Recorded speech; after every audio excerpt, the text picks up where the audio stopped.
तो lecture number 6।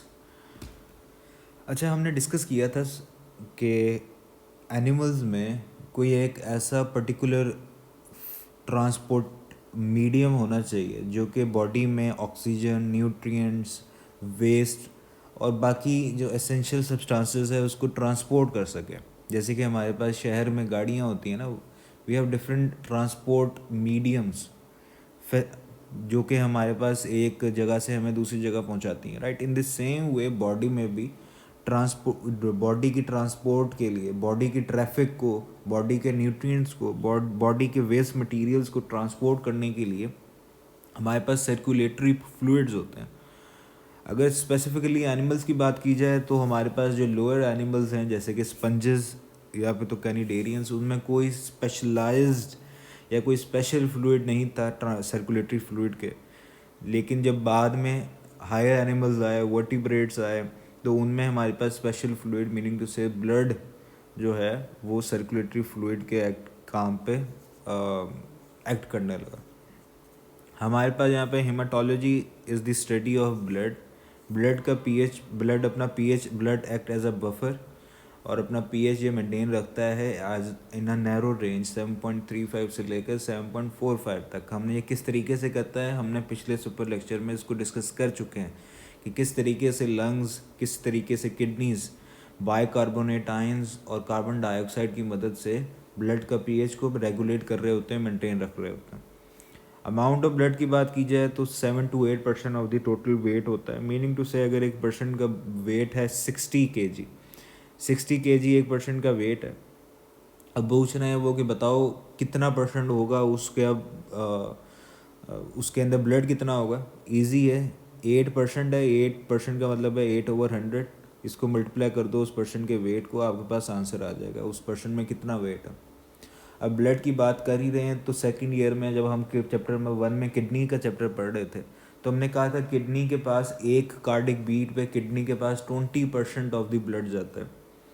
ठीक है, किडनीज के पास 20% of the blood with each cardiac beat जाता है। ये बात सेकेंड ईयर में चैप्टर 1 में हमने किडनीज में पढ़ी थी इन एक्सक्रीशन। अब किडनीज हमारे पास दो हैं, ये बात समझने वाली है। किडनीज हमारे पास दो हैं, दोनों किडनीज के पास मिलाकर 20% ऑफ द ब्लड जाता है एक कार्डिक बीट में जितना ब्लड होता है। अगर वो एक किडनी की बात पूछ रहा है तो एक किडनी के पास कितना जाएगा, 10%। तो अगर वो एमसीक्यूज इस हवाले से, किडनीज के हवाले से पूछ रहा है कि किडनी में कितना परसेंट ऑफ द ब्लड जाएगा, तो वह बात आपने याद रखनी है कि दो किडनीज की बात कर रहा है, किडनीज की बात कर रहा है, या एक इंडिविजुअल किडनी की बात कर रहा है। क्योंकि जो सेकेंड ईयर में हमने पास जो हमने पढ़ी है वो दो किडनीज के हवाले से कि दोनों किडनी के बाद ओवरऑल कितना ब्लड जाएगा, 20% of the total cardiac beat. ठीक है, तो एक किडनी के बाद फिर कितना जाएगा, 10% ऑफ कोर्स। फिर हमारे पास जो ब्लड है, ब्लड में हमारे पास 55% इज़ आवर प्लाज्मा, इसका कलर होता है पेल येलो। और हमारे पास जो बाकी 45% होते हैं that is the different cells, RBCs, red blood cells, जिनका नाम erythrocytes, white blood cells, leucocytes, platelets, thrombocytes. हमने बाकी सारे भी कंपोनेंट इसके बारे में पढ़े थे जितने भी हैं, but here we are going to just overview it. अच्छा, फिर हमने डिस्कस किया था वहीं प्लाज्मा में वाटर सबसे ज़्यादा मोस्ट अबंडेंट है, 90%। प्रोटीन्स इसके अलावा आती हैं 6 to 8%। वो प्रोटीन्स में हमारे पास एल्ब्यूमिन्स भी आ सकती हैं, ग्लोबुलिन्स भी आ सकते हैं, फिब्रोजिन्स भी आ जाती हैं। यहाँ पे हमने डिस्कस किया था अगेन दोबारा से जो हम डिस्कस कर रहे थे सेकेंड ईयर में चैप्टर नंबर 1 में लिवर के फंक्शंस में हमने डिस्कस किया था कि लिवर जो है हमारे पास डिफरेंट प्रोटीन्स को सिंथेसाइज करता है, सिंथेसिस करता है प्लाज्मा प्रोटीन्स में। उसमें प्रोथ्रोम्बिन भी था, उसमें फिब्रोजिन भी था, उसमें एल्ब्यूमिन भी था, राइट। उसमें उसमें बाइल भी था, उसमें बाकी कोलेस्ट्रॉल भी था, लिपिड्स भी था, लिपोप्रोटीन्स भी थे। वहाँ पे भी हमने डिस्कस की थी कि जो एल्ब्यूमिन है वो मेन रोल प्ले करता है। उसका काम क्या होता है, उसने osmotic balance of the blood को मेंटेन रखना होता है। इसी तरीके से फिब्रोजिन तो हमारे पास जो हमने डिस्कस किया है क्लॉटिंग फैक्टर में, उसने ब्लड क्लॉटिंग में उसने पार्टिसिपेट करना है। उसके बाद हमारे पास क्लॉटिंग फैक्टर्स आ जाते हैं। चैप्टर नंबर इनहेरिटेंस में हमने डिस्कस किया था, there are 13 clotting factors.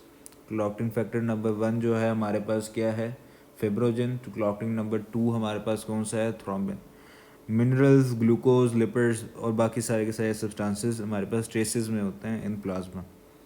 Numbers की बात की जाए तो आरबीसीज हमारे पास मेल में फीमेल में डिफरेंट होते हैं। क्यों डिफरेंट होते हैं? क्योंकि फीमेल में हमारे पास मेंस्ट्रुअल साइकिल आ जाता है, जिसकी वजह से डिफरेंस आ जाता है ब्लड आरबीसीज के लेवल का। वाइट ब्लड सेल्स का भी और प्लेटलेट्स का भी हमने नंबर पता है। बाकी लाइफ स्पैम की तो यहाँ पे लिखी हुई है। रेड ब्लड सेल्स का 4 मंथ होता है। 4 मंथ के बाद हमने डिस्कस किया था पिछले लेक्चर में भी कि 4 मंथ के बाद वो रेड ब्लड सेल्स जाते हैं लिवर के पास। लिवर फिर क्या करता है? उसके अंदर से आयरन को निकाल लेता है, आयरन को स्टोर कर लेता है। फिर वो रेड ब्लड सेल्स जाएंगे स्प्लीन के पास। स्प्लीन फिर वो फिल्ट्रेशन ऑफ द ब्लड को परफॉर्म कर रहे होते हैं। अच्छा, वाइट ब्लड सेल्स की लाइफ टाइम कम होती है रेड ब्लड सेल्स से, अराउंड 12 to 20 डेज़, और प्लेटलेट्स ही उससे भी कम होती है। प्लेटलेट्स, अच्छा ये हमारे पास जो है रेड ब्लड सेल्स या ब्लड सेल्स, ये हमने डिस्कस किया था स्पोर्ट एंड मूवमेंट में, कहाँ पे बन रहे होते हैं? शॉर्ट बोन्स में। अडल्ट में कहाँ पे बनेंगे? स्टर्नम, वर्टिब्रा में, और हमारे पास रिब्स में। उनके भी कौन से बोन मैरो में? 2 बोन मैरो हमने डिस्कस किए थे। येलो बोन मैरो जो कि फैटी एसिड्स को स्टोर करता है, और रेड बोन मैरो जो कि हमारे पास ब्लड सेल्स को सिंथेसाइज कर रहा होता है। White blood cells, red blood cells, platelets. आगे डिस्कस करें तो हमारे पास रेड ब्लड सेल्स की कुछ characteristics, they are biconcave in shape, और इसी जैसे ये हमने डिस्कस कर लेना है, ये बात लिख लेना है। Red blood sales is rigid, white blood sales हमारे पास रिजिड नहीं है। साइज़ इनका हमने डिस्कस किया अराउंड 8 माइक्रोमीटर। न्यूक्लियस इनके पास एब्सेंट होता है जब रेड ब्लड सेल्स बन रहे होते हैं, और बोन मैरो में फिर जाते हैं लिवर के पास। लिवर में क्या होती है? ई न्यूक्लिकेशन होती है। लिवर उसके अंदर से न्यूक्लियस को क्या कर देता है? निकाल देता है, और मेच्योर रेड ब्लड सेल्स हमारे पास बन जाते हैं। Foramen red blood sales, almost जितने भी ब्लड सेल्स होते हैं वो सारे के सारे ब्लड सेल्स में ही बनते हैं। उससे डिस्ट्रॉय कहाँ पे होते हैं? स्प्लीन, जो कि graveyard of the red blood sales भी है, और लिवर में भी। इसकी बात की जाए तो हमने डिस्कस किया था हीमोग्लोबिन में, हमने रिस्पायरेशन में भी इसको डिस्कस कर लिया था। तो यहाँ पे हमने डिस्कस किया था कि 4 पॉलीपेप्टाइड चेन्स होती हैं। एक हीमोग्लोबिन के साथ 4 molecules of the oxygen bind कर सकते हैं। 4 ऑक्सीजन के मॉलिक्यूल, मीनिंग टू से टोटल 8 एटम्स। और हीमोग्लोबिन की हमारे पास एफिनिटी ऑक्सीजन के लिए कम है। मायोग्लोबिन की हमने डिस्कस की थी ज़्यादा है। उसकी रीज़न भी मैंने बता दी थी कि हमारे पास जो है हीमोग्लोबिन वो ऑक्सीजन कब डिसोसिएट करता है या ऑक्सीजन कब निकालता है, और मायोग्लोबिन कब अपनी ऑक्सीजन को डिसोसिएट करता है, निकालता है। अच्छा, इसमें ना ये एफिनिटी की जो बात आ जाती है ना, बच्चों के जहन में ये क्वेश्चन आता है कि हीमोग्लोबिन तो हमारे पास 8 एटम्स ऑफ द ऑक्सीजन के साथ बाइंड कर रहा है। मायोग्लोबिन हमारे पास सिर्फ 2 ऑक्सीजन के एटम, मतलब कि एक ऑक्सीजन के मॉलिक्यूल के साथ बाइंड करता था। तो हीमोग्लोबिन की एफिनिटी तो इस तरह से ज़्यादा होनी चाहिए। एफिनिटी का मतलब ये नहीं हमने वहाँ पे पढ़ा था। एफिनिटी का हमने मतलब पढ़ा था कि ऑक्सीजन के साथ हीमोग्लोबिन टूटता क्या है। तो हमने डिस्कस किया था कि हीमोग्लोबिन से ऑक्सीजन कब रिलीज़ होती है, कब डिसोसिएट होती है, एट 60 मिलीमीटर मरकरी। जबकि मायोग्लोबिन के साथ ऑक्सीजन कब डिसोसिएट होगी? 20 मिलीमीटर मरकरी में। मीनिंग टू से मायोग्लोबिन के साथ ज़्यादा देर तक, ज़्यादा एक्सट्रीम प्रेशर तक ऑक्सीजन बाइंड कर सकती है, जबकि हीमोग्लोबिन के साथ जल्दी ऑक्सीजन डिसोसिएट कर जाती है। इसलिए एफिनिटी और मायोग्लोबिन की ज़्यादा है कि डिसोसिएट मायोग्लोबिन लेट से करता है, क्योंकि मायोग्लोबिन का काम ये होता है कि उसने एक्सरसाइज में, हार्श कंडीशन में उसने ऑक्सीजन प्रोवाइड करनी है। नॉर्मल कंडीशन में तो हीमोग्लोबिन ने प्रोवाइड करनी होती है। लेकिन ये बात याद रखनी है कि एफिनिटी ज़्यादा है हीमोग्लोबिन की। एफिनिटी कह रहा हूँ, एफिशिएंसी हीमोग्लोबिन की ज़्यादा है। एफिशिएंसी का अब मतलब यहाँ पे आएगा कि कौन ज़्यादा ऑक्सीजन को बाइंड करता है। हीमोग्लोबिन ज़्यादा ऑक्सीजन को अपने साथ बाइंड करता है, तो हीमोग्लोबिन की एफिशिएंसी ज़्यादा है मायोग्लोबिन से। मायोग्लोबिन की एफिशिएंसी कम थी। ये हमने रिस्पायरेशन में डिस्कस किया था। उसके बाद हमारे पास वाइट ब्लड सेल्स के बारे में हमने डिस्कस किया था। इनके जो वाइट ब्लड सेल्स हमारे पास 2 थे, ग्रैनुल्स, और हमारे पास ग्रैनुलोसाइट्स थे, एक ग्रैनुलोसाइट्स थे। ग्रैनुलोसाइट्स और एक ग्रैनुलोसाइट्स हमारे पास डिफरेंट थे according to the granules, granulocytes में हमारे पास डिफरेंट ग्रैन्यूल्स थे। ग्रैन्यूल्स क्या है, हमारे पास स्मॉल मेम्ब्रेनस कोई स्ट्रक्चर्स होते हैं जो कि जिसके अंदर न्यूट्रिएंट्स, वेस्ट या कोई स्टोरेज चीज़ें जो है वो स्टोर होती हैं, उसको ग्रैन्यूल्स कहते हैं। तो एक ग्रैनुलोसाइट्स में वो ज़्यादा थे उसके साइटोप्लाज्म में, तो इसलिए वो ग्रैनुलोसाइट्स, उसका साइटोप्लाज्म क्या था, ग्रैनुलर। इसमें हमारे पास लिकोस, न्यूट्रोफिल्स, बेसोफिल्स, एसिनोफिल्स या ओसिनोफिल्स, और हमारे पास एक ग्रैनुलोसाइट में मोनोसाइट्स, लिम्फोसाइट्स। अब इनकी कंसंट्रेशन के कौन ज़्यादा है कौन कम है ये आपको पता होना चाहिए। देयर इज़ अ शॉर्ट मैनोमोनिक जो कि आप याद कर सकते हो। कौन ज़्यादा है, सबसे ज़्यादा क्या है हमारे पास, न्यूट्रोफिल्स। वाइट ब्लड सेल्स के बारे में एक और बात जो आपने याद रखनी है कि वाइट ब्लड सेल्स हमारे पास रेड ब्लड सेल्स से ज़्यादा बड़े होते हैं। मतलब कि रेड ब्लड सेल्स हमारे पास ऑलमोस्ट होते हैं 8 माइक्रोमीटर में, जबकि वाइट ब्लड सेल्स होते हैं 12 से 20 माइक्रोमीटर में। वाइट ब्लड सेल्स का साइज़ हमारे पास बड़ा होता है। अब वाइट ब्लड सेल्स का साइज़ हमारे पास बड़ा होता है। अब क्वेश्चन ये आता है कि लिम्फेटिक सिस्टम में हमने डिस्कस किया था कि वाइट ब्लड सेल्स का साइज़ तो बड़ा है, और लेकिन इसके बावजूद वो कैपिलरी से बाहर निकल जाते हैं, स्क्वीज़ आउट कर जाते हैं, जबकि रेड ब्लड सेल्स नहीं कर सके। मैंने पहले कहा था कि रेड ब्लड सेल्स के बारे में अपनी बात याद रखनी है कि वो रिजिड होते हैं। ये ए लेवल्स की बुक में ये डिस्कस हुआ पड़ा है। ए लेवल्स की बुक में डायग्राम भी मौजूद है कि वहाँ पे जो आप जिसको चेक करना है, इस स्टेटमेंट का जो वर्ड होता है ना, इसको हम कहते हैं डायपेडिसिस का फिनोमेना। डायपेडिसिस में क्या होता है, स्क्वीजिंग ऑफ द सेल। आप अपनी एग्जांपल ले लो, आपने अगर एक दरवाजे से भी आप गुजर जाओगे, अगर एक छोटी सी इंट्रेंस है, आप वहाँ से भी किसी न किसी तरीके से घिसट कर कोई अपने आप को कोई किसी न किसी तरीके से आप मुश्किल होगी लेकिन आप निकल जाओगे ना। एक बड़े दरवाजे से भी आप निकल जाते हो, एक छोटी खिड़की से भी आप जो है पास कर सकते हो, इंसान गुजर सकता है, राइट। बस मुश्किल क्या आती है, एक साइड पे उसको अपना सरफेस एरिया कम करना पड़ता है, एक साइड पे उसको सरफेस एरिया अपना ज़्यादा करना पड़ता है। इसलिए वाइट ब्लड सेल्स के साथ भी यही खासियत होती है। White blood cells can squeeze out. ये डायग्राम आप चेक कर लेना, जस्ट गूगल इट आउट, आपको मिल जाएगी diapedesis of the white blood cells. आपको पता लग जाएगा कि white blood cells squeeze out किस तरह से कर सकते हैं, जबकि रेड ब्लड सेल रिजिड होते हैं, वो स्क्वीज आउट नहीं कर सकते। न्यूट्रोफिल्स के बारे में याद रखनी है, 3 to 5 लूब्स होते हैं उसके, ठीक है, मल्टी लूब्ड होता है बाकी के। और बेसोफिल्स के भी हमारे पास, बाकी आप रीड कर लेना है सारा, ये तो हमने वैसे डिस्कस कर चुके हैं। यहाँ पे बेसोफिल्स के बारे में एक इम्पॉर्टेंट जो इन्फॉर्मेशन थी वो हिस्टामीन की थी। हिस्टामीन हमारे पास हमने डिस्कस किया था कि क्या है, हिस्टामीन हमने डिस्कस किया था कि ब्रोंको कंस्ट्रिक्टर है और वेजोडायलेटर है, ठीक है। उसके बाद हम डिस्कस करते हैं अपना सर्कुलेटरी सिस्टम के बारे में। अब हमारे पास सर्कुलेटरी फ्लूइड तो आ गया। अब उस सर्कुलेटरी फ्लूइड को हमने डिस्ट्रीब्यूट बॉडी में किस तरह से करना है, तो 2 सर्कुलेटरी सिस्टम्स होते हैं।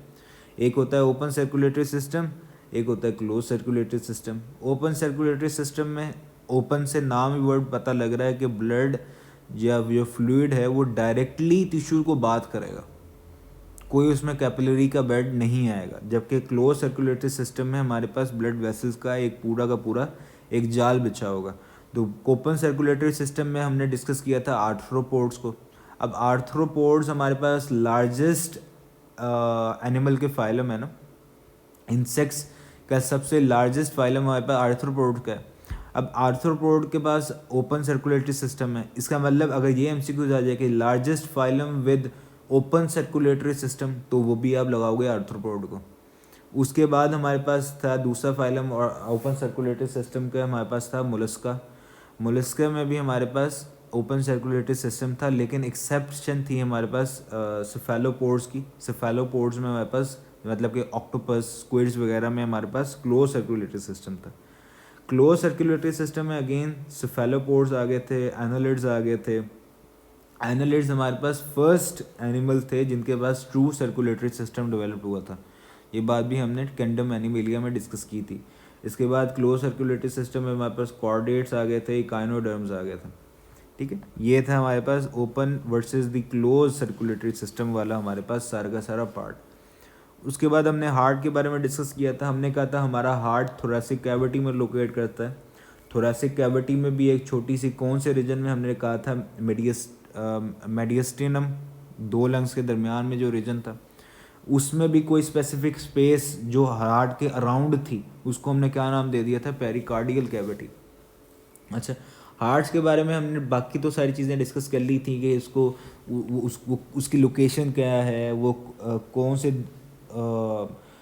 इंटरकोस्टल स्पेस के दरमियान में पाई जाती है। कहाँ से हमने कहा था कि वो सेकंड इंटरकोस्टल स्पेस और फिफ्थ इंटरकोस्टल स्पेस के दरमियान में होती है।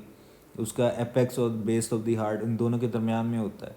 दूसरी इंपॉर्टेंट बात यही थी कि वो हमारे पास slightly on the left side of the body locate है, और ये हमारे पास डायगोनल होता है। मीनिंग टू से हमने डिस्कस किया था ना कि ये ना ही बिल्कुल स्ट्रेट हमारे पास हार्ट होता पड़ा होता है, ना ही बिल्कुल ही हॉरिजॉन्टल, बल्कि diagonal at some particular angle. अब हमने वैसे डिस्कस कर चुके थे ये वाली बातें, लेकिन इसको थोड़ा सा रिवाइज कर लेते हैं। स्पोर्ट एंड मूवमेंट को में हमने डिस्कस किया था कार्डिक मसल्स के बारे में। कार्डिक मसल्स के बारे में हमने डिस्कस किया था, वो special type of the muscles हैं। इसमें हमने डिस्कस किया था इस कार्डिक मसल्स के जो सेल्स थे हमने क्या नाम दे दिया था, कार्डियो मायोसाइट्स का। ठीक है, अब कार्डिक मसल्स हमारे पास, उसके पास स्पेशल ये था कि इनके हमारे पास नंबर 1 तो थे ये ब्रांच थे। यहाँ पे आपको ब्रांचेस जो हैं वो नज़र आ रही हैं। कार्डिक मसल्स हमारे पास ब्रांच थे। नंबर 2, इनमें जो कार्डिक और स्केलेटल मसल में जो एक डिफरेंस था ना जो आपको मिलेगा, कार्डिक मसल्स में जो न्यूक्लियाई था ना, न्यूक्लियस, वो सेंट्रली लोकेट था मसल के।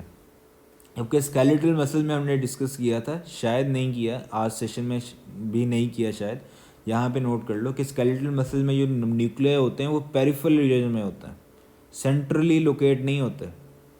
जबकि कार्डिक मसल में वही न्यूक्लियाई हमारे पास सेंट्रल रीजन में मौजूद होता है। दूसरी बात हमने स्केलेटल और कार्डिक मसल में क्या की थी कि स्केलेटल मसल में ज़्यादा स्ट्राइएशन होती है, हम कार्डिक मसल हमारे पास यूनी न्यूक्लिएटेड होते हैं, और कार्डिक मसल में हमारे पास फास्टेस्ट कंट्रैक्शन होती है। क्यों? क्योंकि नर्वस कोऑर्डिनेशन में हमने डिस्कस किया था, यहाँ पे इलेक्ट्रिक साइनैप्स है, इलेक्ट्रिक साइनैप्स 0.2 नैनोमीटर। ठीक है, इलेक्ट्रिक साइनैप्स है यहाँ पे केमिकल साइनैप्स यहाँ पे नहीं होता। दूसरी बात हमने डिस्कस की थी इंटरकैलेटेड डिस्क के बारे में। ये हमारे पास नंबर 1 जो बात जो इम्पोर्टेंट जो आपके इसके बारे में आपको पता होना चाहिए वो यही है कि इंटरकैलेटेड जो डिस्क होती है ना वो परपेंडिकुलर लोकेट होती हैं। ये देख लो यहाँ पे। अब सेल हमारे पास हॉरिजॉन्टल है, ये यहाँ पे है, लेकिन जो ये डिस्क्स हैं ये वर्टिकल हैं, meaning to say perpendicular to the cardiomyocytes. Cardiac muscles के सेल्स के परपेंडिकुलर लोकेट होती हैं, नंबर 1। नंबर 2, ये हमारे पास इंटरकलेक्टेड जो डिस्क होती है ना, ये 2 कार्डिक मसल्स के दरमियान में होती हैं। मीनिंग टू से अगर ये है एक, let me use a different colour, अगर ये हमारे पास एक डिस्क है, ये हमारे पास दूसरा डिस्क है, मीनिंग टू से ये एक पूरा सेल होगा, ये इसके आगे कार्डिक सेल दूसरा है, ये एक कार्डिक सेल दूसरा है, यहाँ पे कार्डिक सेल दूसरा होगा। तो ये हमारे पास एज अ स्पेशलाइज्ड जंक्शन होते हैं 2 नेबरिंग कार्डिक मसल्स के दरमियान में। 2 नेबरिंग कार्डिक मसल सेल्स के दरमियान में ये गैप जंक्शंस होते हैं। अच्छा, गैप जंक्शन से याद आ गया, इनमें गैप जंक्शंस भी होते हैं कार्डिक मसल्स की दूसरी टाइप आ गई थी। आगे चलते हैं कार्डिक मसल्स के बारे में। अब हम डिस्कस करते हैं हार्ट वॉल्स के बारे में। हार्ट वॉल्स के बारे में हमने डिस्कस किया था कि उसको प्राइमरीली वो किससे कंपोज होते हैं, कनेक्टिव टिश्यू से, और उनको कवर किया होता है एंडोकार्डियम ने। हमारे पास जो वॉल्स होते हैं ना वो मसल से नहीं बल्कि बने होते हैं, ये बात आपने याद रखनी है। बच्चों को शायद कन्फ्यूजन होती है कि वॉल जो है वो मसल से मिलके बने होते हैं, जबकि वॉल्स हमारे पास मसल से नहीं मिलके बने होते बल्कि कनेक्टिव टिश्यू से मिलके बने होते हैं। नंबर 2, जो दूसरी बात जो है वो इम्पॉर्टेंट वो ये है, ये it's an A level book again, और ये कॉन्सेप्ट पता भी होना चाहिए कि जो वॉल्स ओपन या क्लोज जब होते हैं ना, ये एक पैसिव मूवमेंट होती है, ये एक्टिव मूवमेंट नहीं होती। मतलब कि अगर एमसीक्यू आ जाए the opening and closing of heart wall is a passive movement और एक्टिव मूवमेंट, तो पैसिव मूवमेंट होती है। जो वॉल्स ओपन या क्लोज होते हैं वो मसल की कॉन्ट्रैक्शन की वजह से नहीं होते, मतलब कि पेपिलरी मसल्स की कॉन्ट्रैक्शन की वजह से जो हार्ट जो ओपन या क्लोज नहीं होते। ये पेपिलरी मसल्स हमारे पास ना ही का वॉल्स को ओपन कर सकते हैं ना ही क्लोज करते हैं। वॉल हमारे पास ओपन या क्लोज होते हैं ड्यू टू प्रेशर डिफरेंसेस। यहाँ पे आप देख रहे हो ना, ये सबको आप जस्ट टेक अ स्क्रीनशॉट, जो मैं सारी बातें बता रहा हूँ ये उसने पैराग्राफ में यहाँ पे लिखी हुई हैं, ठीक है। प्रेशर डिफरेंस की वजह से हमारे पास जो वॉल्स हैं वो ओपन या क्लोज होते हैं। फॉर एग्जांपल हमारे पास जो एट्रियोवेंट्रिकल वॉल है, फर्ज कर लो एक, हमारे पास एक ट्राइकस्पिड वॉल है, ट्राइकस्पिड वॉल है एट्रिया वेंट्रिकल के दरमियान में। अब वो क्लोज, वो वॉल ओपन तब होगा जब एट्रिया में प्रेशर हाई होगा, वेंट्रिकल में प्रेशर जो है वो कम होगा, तब वो वॉल क्या होगा, ओपन होगा। जब वेंट्रिकल में ब्लड आ जाएगा, वेंट्रिकल में प्रेशर ज़्यादा हो जाएगा और एट्रिया से ब्लड वेंट्रिकल में आ चुका होगा, एट्रिया में मतलब प्रेशर कम हो चुका होगा, तब वो वॉल बंद हो जाएगा। इस तरीके से वॉल जो है वो काम कर रहे होते हैं, ओपन और क्लोज। हार्ट वॉल्स के ओपन या क्लोज होने में ये पैसिव मूवमेंट होती है, इनमें कॉन्ट्रैक्शन ऑफ द मसल से इन्फ्लुएंस वो नहीं होता है, ठीक है। ये इंपॉर्टेंट बात नंबर 1। नंबर 2, हमारे पास सेमीलूनर वॉल्स, हमारे पास हार्ट में 2 पढ़े थे हमने, पल्मोनरी सेमीलूनर वॉल और आयोर्टिक सेमीलूनर वॉल। सेमीलूनर वॉल के जो होते हैं ना, सेमीलूनर, लूनर वाला वर्ड होता है मून के लिए, राइट। तो सेमीलूनर जब हार्ट अपनी हाफ लूनर शेप में होता है ना इस तरीके से, और अगर हम 3 लूनर हार्ट्स को मिलाएं तो हमारे पास सेमी लूनर वॉल्स की शेप बन जाती है। इसलिए हम सेमी लूनर वॉल को जो पल्मोनरी वॉल्स होते हैं या आयोर्टिक वॉल्स होते हैं उनकी शेप क्योंकि इस तरीके से होती है तो हम उसको नाम दे देते हैं सेमी लूनर वॉल्स, ठीक है। अच्छा, दूसरे हमारे पास वॉल हमने पढ़े थे कस्पिड वॉल्स। कस्पिड वॉल हमारे पास 2 थे, ट्राई कस्पिड वॉल जो कि राइट एट्रियम राइट वेंट्रिकल के दरमियान में थे, और हमारे पास थे बाइकस्पिड वॉल जिसको हमने मिचुअल वॉल भी कहा था। मिचुअल वॉल हमने इसलिए कहा था क्योंकि आप हैट का नाम है, आप हैट ये सर्च करोगे मिचुअल वॉल एंड दी हैट, तो आपको वो जो टोपी जो है उसकी शेप आपको इस तरह बाइकस्पिड वॉल की तरह की मिलेगी। तो इस वजह से हमने बाइकस्पिड वॉल को मिचुअल वॉल का भी नाम पड़ेगा। ये कहाँ पे होते हैं, लेफ्ट एट्रियम और लेफ्ट वेंट्रिकल के दरमियान में। अच्छा, यहाँ पे जो कस्पिड का वर्ड होता है ये फ्लैप्स होता है, मतलब कि दरवाजे समझ लो, इन सिंपल वर्ड दरवाजे। बाइकस्पिड वॉल में 2 दरवाजे हैं, आपने घर में होंगे ना, 2 दरवाजे आपके होंगे, एक ही डोर होगा लेकिन उसको 2 पार्ट्स में डिवाइड किया हुआ। इसी तरीके से फ्लैप्स का मतलब होता है 2 दरवाजे, मतलब कि हार्ट के वो वॉल जिसके 2 दरवाजे हैं। ट्राइकस्पिड हार्ट का वो वॉल जिसके 3 दरवाजे हैं। फ्लैप का या फिर तो कस का वर्ड जो है हमारे पास, इन सिंपल वर्ड अगर नहीं समझ आ रहा होता तो फिर आप इस तरीके से कर सकते हो कि उसको एज अ डोर की एग्जांपल ले लो, ठीक है। अच्छा, यहाँ पे दूसरी इंपॉर्टेंट बात जो लास्ट है, यहाँ पे फिर हम आगे चलते हैं, वो ये है कि पल्मोनरी वॉल्स जो होते हैं ना या आयोर्टिक वॉल्स को हम ट्राइकस्पिड वॉल नहीं कह सकते। मतलब कि आपने ये देखा होगा कि जो ट्राइकस्पिड है मतलब कि 3 दरवाजे वाला वॉल, पल्मोनरी वॉल भी 3 दरवाजे वाले वॉल होते हैं, आयोर्टिक वॉल भी 3 फ्लैप्स वाले, 3 दरवाज़ों वाले, 3 डोर वाले वॉल्स होते हैं। लेकिन हम पल्मोनरी वॉल को या आयोर्टिक वॉल को हम ट्राइकस्पिड वॉल नहीं कहते, क्योंकि ट्राइकस्पिड वॉल जो है ना वो स्पेशल है हार्ट के लिए सिर्फ, ठीक है। ट्राइकस्पिड वॉल का जो वर्ड है वो स्पेशल हार्ट के लिए। नंबर 1। नंबर 2, वेन्स और लिम्फेटिक वेन्स में, वेन्स में और लिम्फेटिक वेन्स में, वेन्स और लिम्फेटिक वेन्स में क्या फ़र्क था कि वेन्स में कम वॉल्स थी, लिम्फेटिक वेन्स में ज़्यादा वॉल्स थी। लिम्फेटिक वेन्स में जो वॉल्स पाई जाती हैं वो बाइकस्पिड शेप होती हैं, मतलब कि 2 फ्लैप्स वाली होती हैं, ठीक है, मेनली। उसके बाद हार्ट साउंड की हमने बात की थी। हार्ट साउंड में हमारे पास किस तरह से हमारे पास 2 साउंड हो गई थी, लब की, डब की। लब की साउंड को हम S1 से रिप्रेजेंट करते हैं, डब की साउंड को हम S2 से रिप्रेजेंट करते हैं। लब की साउंड कब आनी थी, जब inlet walls of the heart close होना था। टब की साउंड तब आनी थी जब outlet wall of the heart ने क्लोज होना था। अब यहाँ पे क्वेश्चन यही आता है कि भाई दोनों जगह पे तो वॉल ओपन क्लोज हो रहे हैं ना, तो दोनों की जो आवाज़ है वो सिमिलर आनी चाहिए, डिफरेंट क्यों आ रही है डिफरेंट।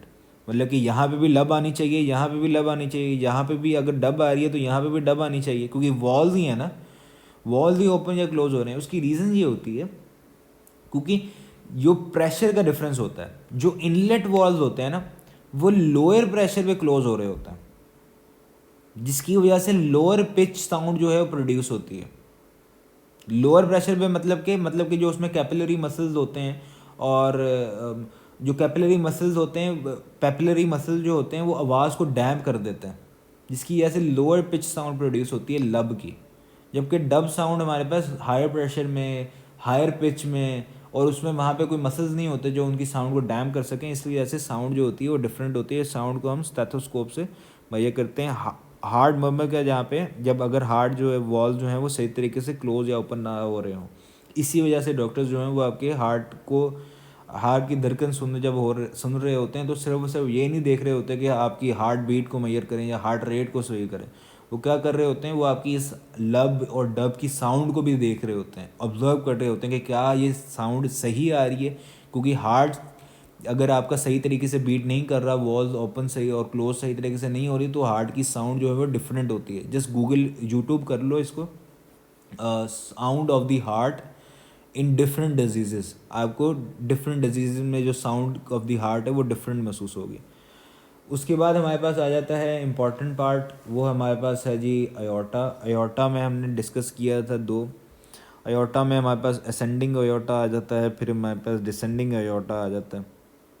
यहाँ पे ये वाला पोर्शन जो होता है ये हमारे पास होता है आर्च ऑफ अयोर्टा, अयोर्टिक आर्च। ये अयोर्टिक आर्च हमने डिस्कस किया था कि बर्ड्स में कहाँ पे होती है, राइट साइड में कर्व हो रही होती है, ह्यूमंस में left side of the body में क्या कर रही होती है, कर्व हो रही होती है। अब ये left side of the body पे right side of the body पे कर्व हो रही है, दिस मीन्स कि ये हमारे पास ये left side of the body पे कर्व हो रही है ना, sorry left side of the body, यहाँ से स्टार्ट हो रही है और इस साइड पे कर्व हो रही है, यहाँ पे लेफ़्ट साइड पे, मीनिंग टू से ये हमारे पास एयोर्टिक आर्च किस साइड पे है, ह्यूमंस की बॉडी से। इसमें एयोर्टिक आर्च में हमने दो तीन बातें थी जो इंपॉर्टेंट डिस्कस की थी। वो अगर यहाँ से स्टार्ट हो रहा है ना अयोर्टा, तो सबसे पहली जो आर्टरी आती थी वो थी कोरोनरी आर्टरीज, मतलब कि ब्लड, ऑक्सीजनेटेड ब्लड सबसे पहले हार्ट को दिया जाएगा। उसके बाद हमारे पास एयोर्टिक आर्च थी जो कि हेल्प करती थी, डिस्ट्रीब्यूट करती थी ब्लड को पूरी की पूरी बॉडी में। यहाँ पे दो तीन बातें इंपॉर्टेंट थी जो डिस्कस करने वाली थी कि हमारी बॉडी का जो लार्जेस्ट आर्टरी है वो कौन सी थी, वो भी अयोर्टा। लार्जेस्ट आर्टरी और artery of the human body is aorta. उसके बाद लार्जेस्ट वेन की बात कर लें, largest vein is inferior vena cava, superior नहीं, inferior vena cava is the largest vein. और लार्जेस्ट लिम्फेटिक डक की बात आ जाए, लिम्फेटिक वेसल की बात आ जाए, वो कौन सी थी हमारे पास, थोरेसिक डक। ठीक है, वो हमारे पास कौन सी थी, थोरेसिक डक। अच्छा, उसके बाद हमने कुछ मैकेनो रिसेप्टर्स के बारे में बात की थी। मैकेनो रिसेप्टर्स के बारे में जो हमने कहाँ पे बात की थी, नर्वस कोऑर्डिनेशन में। यस, हमने बात की थी कि बैरो रिसेप्टर्स होते हैं, दो टाइप्स ऑफ बैरो रिसेप्टर्स हमने डिस्कस किए थे। एक थे हाई प्रेशर बैरो रिसेप्टर्स, एक थे लो प्रेशर बैरो रिसेप्टर्स, या फिर तो वॉल्यूम रिसेप्टर्स जिसको हमने नाम दे दिया था। हाई प्रेशर बैरो रिसेप्टर्स हमारे पास अयोर्टा में और कैरोटिड साइनस में पाए जाते थे। कैरोटिड साइनस क्या है ये हम आगे जाके डिस्कस करते हैं। अभी लो प्रेशर या वॉल्यूम रिसेप्टर्स, बैरो रिसेप्टर्स कहाँ पे थे हमारे पास, एट्रिया ऑफ द हार्ट में। वो क्या करते थे, अगर वॉल्यूम एट्रिया में जो ब्लड आ रहा है वो उसका वॉल्यूम कम है तो वो जाता था हाइपोथैलेमस में सिग्नल, हाइपोथैलेमस फिर एडीएच एंटी डाययूरेटिक हार्मोन को रिलीज़ करता था, उसकी सिक्रीशन को इंक्रीज़ करता था। वो जाती थी एंटी डाययूरेटिक हार्मोन किडनी में एक्ट करती थी, किडनी फिर क्या करता था, वाटर को ज़्यादा कंजर्व करता था, वाटर को ज़्यादा बॉडी से एक्सक्रीट नहीं करता था, जिसकी वजह से वॉल्यूम ऑफ द ब्लड को इंक्रीज़ हो जाता था। ये थे हमारे पास मैकेनो रिसेप्टर्स, बैरो रिसेप्टर्स, जो कि कहाँ पे है हमारे पास, प्रेशर सेंसिटिव है, हाई प्रेशर जो है प्रेशर सेंसिटिव है। अयोर्टा में डिटेक्ट करते थे प्रेशर इन सिस्टमैटिक सर्कुलेशन में। और कैरोटिड साइनस आखिरकार क्या है, आगे चलते हैं। कैरोटिड जो आर्टरीज है ना, इसमें आपको एक कैरोटिड साइनस होता है, एक small enlarge area carotid artery का। ये आर्टरी जा रही है ना, अब देखो ये छोटा सा इनलार्ज एरिया, ये है कैरोटिड साइनस। यहाँ पे होते हैं बैरो रिसेप्टर्स, ये मैकेनो रिसेप्टर्स होते हैं अगेन प्रेशर को जो है मेजर करते हैं। साइनस का मतलब होता है इनलार्ज, डायलेटेड स्पेस। उसके बाद है कैरोटिड बॉडी। कैरोटिड बॉडी थी हमारे पास स्मॉल ओवल, ये जो होती है ना इसके साथ ये एक छोटी बॉडी होती है, ये वेन्स से होती है, नर्वस सिस्टम से रिलेटेड, इसको कहते हैं कैरोटिड बॉडी। यहाँ पे कीमो रिसेप्टर्स होते हैं जो कि ऑक्सीजन, कार्बन डाइऑक्साइड और पीएच लेवल्स को वो जो है वो मेजर कर रहे होते हैं। ठीक है, ये हमारे पास थी कैरोटिड आर्टरी। आगे चलते हैं कार्डिक साइकिल की तरफ में। कार्डिक साइकिल के बारे में दो जो हमने डिस्कस किया था, सारी बातें हमने डिस्कस कर ली थी, बट जो इम्पोर्टेंट बात थी वो थी इनके टाइम के बारे में, कि कौन सा एट्रिया को या कौन से हार्ट के पार्ट को कितना टाइम लगता है कॉन्ट्रैक्ट होने में। हमने डिस्कस किया था एट्रियल सिस्टोल को कितना टाइम लगता है, 0.1 सेकेंड। वेंट्रिकल सिस्टोल को कितना टाइम लगता है, 0.3 सेकेंड। एट्रियल सिस्टोल में हमारे पास कॉन्ट्रैक्शन होती है एट्रियल मसल्स की, और इनलेट वॉल्स ओपन होते हैं। इनलेट्स वॉल यहाँ पे ओपन हो गई, ये देखो यहाँ पे इनलेट्स वॉल ओपन हो रहे हैं। इनलेट्स वॉल वेंट्रिकुलर सिस्टोल में क्या होगा, 0.3 सेकेंड का टाइम लगेगा, इसको कॉन्ट्रैक्शन होगी वेंट्रिकुलर मसल्स की, और इनलेट वॉल यहाँ पे क्लोज होंगे, लब की साउंड आएगी।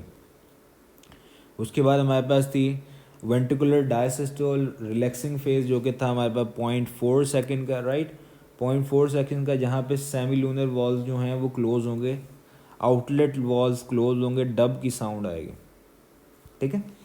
अच्छा, यहाँ पे ये था कार्डिक साइकिल हमारे पास। कार्डिक साइकिल के बारे में ना जो इम्पॉर्टेंट बात थी जो याद रखने वाली थी वो थी हार्ट बीट के बारे में, कि हार्ट बीट हमारे पास कितना, हार्ट हमारे पास 1 मिनट में 60 सेकंड में 72 टाइम्स जो है बीट करता है। 72 टाइम्स 60 सेकंड में बीट करता है, 60 सेकंड में। बताओ 1 सेकंड में हमारा हार्ट जो है वो 1 सेकंड कह रहा हूँ, 1 बीट में हमारा हार्ट कितना टाइम लेगा। यहाँ पे तो हम कैलकुलेट कर सकते हैं ना, 0.1, 0.3, 0.4 ऐड कर दो, 0.8 बन जाएगा टोटल कार्डिक साइकिल में 0.8 सेकंड में। लेकिन इस तरीके से भी हम कर सकते हैं, 1 मिनट में 72 बीट्स हैं, 1 बीट में कितना टाइम लगेगा, आप 60 को डिवाइड करो 72 से, कितना आ जाएगा, 0.8 सेकंड। तो यहाँ से भी आप ये कर सकते हो। फिर आगे हमारे पास आ गया था, हमारे पास हमारे जो हार्ट का nodal part of the heart जो हार्ट को कंट्रोल करता है, जिसकी वजह से हम कहते हैं कि हमारे पास जो हार्ट है मायोजेनिक है। Nodal tissues of the heart हमने कौन से डिस्कस किए थे, एसए नोड हमारे पास जो right upper corner of the atrium में मौजूद थे, एवी नोड जो कि लेफ्ट और lower corner of the right atrium में मौजूद थे, फिर बंडल ऑफ हिज या एवी बंडल्स जो कि एट्रियो वेंट्रिकुलर सेप्टम में मौजूद थे, फिर परकिंजी फाइबर्स आ गए थे। नोडल जो टिश्यूज़ है ना, ये हमारे पास स्पेशलाइज कार्डिक सेल्स होते हैं, कार्डिक ही सेल्स होते हैं, स्पेशलाइज कार्डिक सेल्स, जो कि इलेक्ट्रिक इम्पल्स को जनरेट करने की एबिलिटी रखते हैं।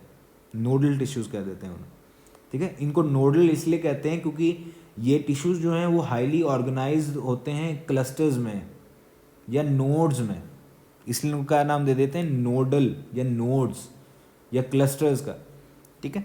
अच्छा, यहाँ पे एक इम्पॉर्टेंट बात याद रखनी है कि ऐसे नोड हमारे पास क्योंकि राइट ऑफ द एट्रियम के टॉप पार्ट में, तो cardiac cycle begin in the right atrium, ये इंपॉर्टेंट बात, कार्डिक साइकिल राइट एट्रियम से ही शुरू होगा।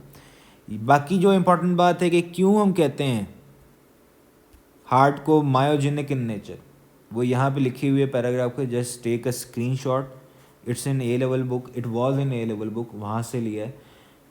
यहाँ पे इसकी जो मेन रीज़न जो होती है ना, हार्ट को मायोजेनिक क्यों कहते हैं, क्योंकि जो ऐसे नोड है ना वो हमारे पास कार्डिक सेल्स हैं। अब ऐसे नोड में जो स्पेशलाइज कार्डिक सेल्स होते हैं वो उनके पास एबिलिटी होती है कि वो खुद ही कॉन्ट्रैक्ट कर जाएं, उनको किसी चीज़ की, किसी नर्व इम्पल्स की उन्हें ज़रूरत नहीं होती। हमने डिस्कस किया था ना कि जो मसल सेल हैं उनको कॉन्ट्रैक्ट होने के लिए नर्वस स्टिमुलेशन की ज़रूरत होती है, ठीक है। नर्व स्टिमुलेशन की ज़रूरत होगी, कोई स्टिमुलस की ज़रूरत होगी, एक्शन पोटेंशियल की ज़रूरत होगी।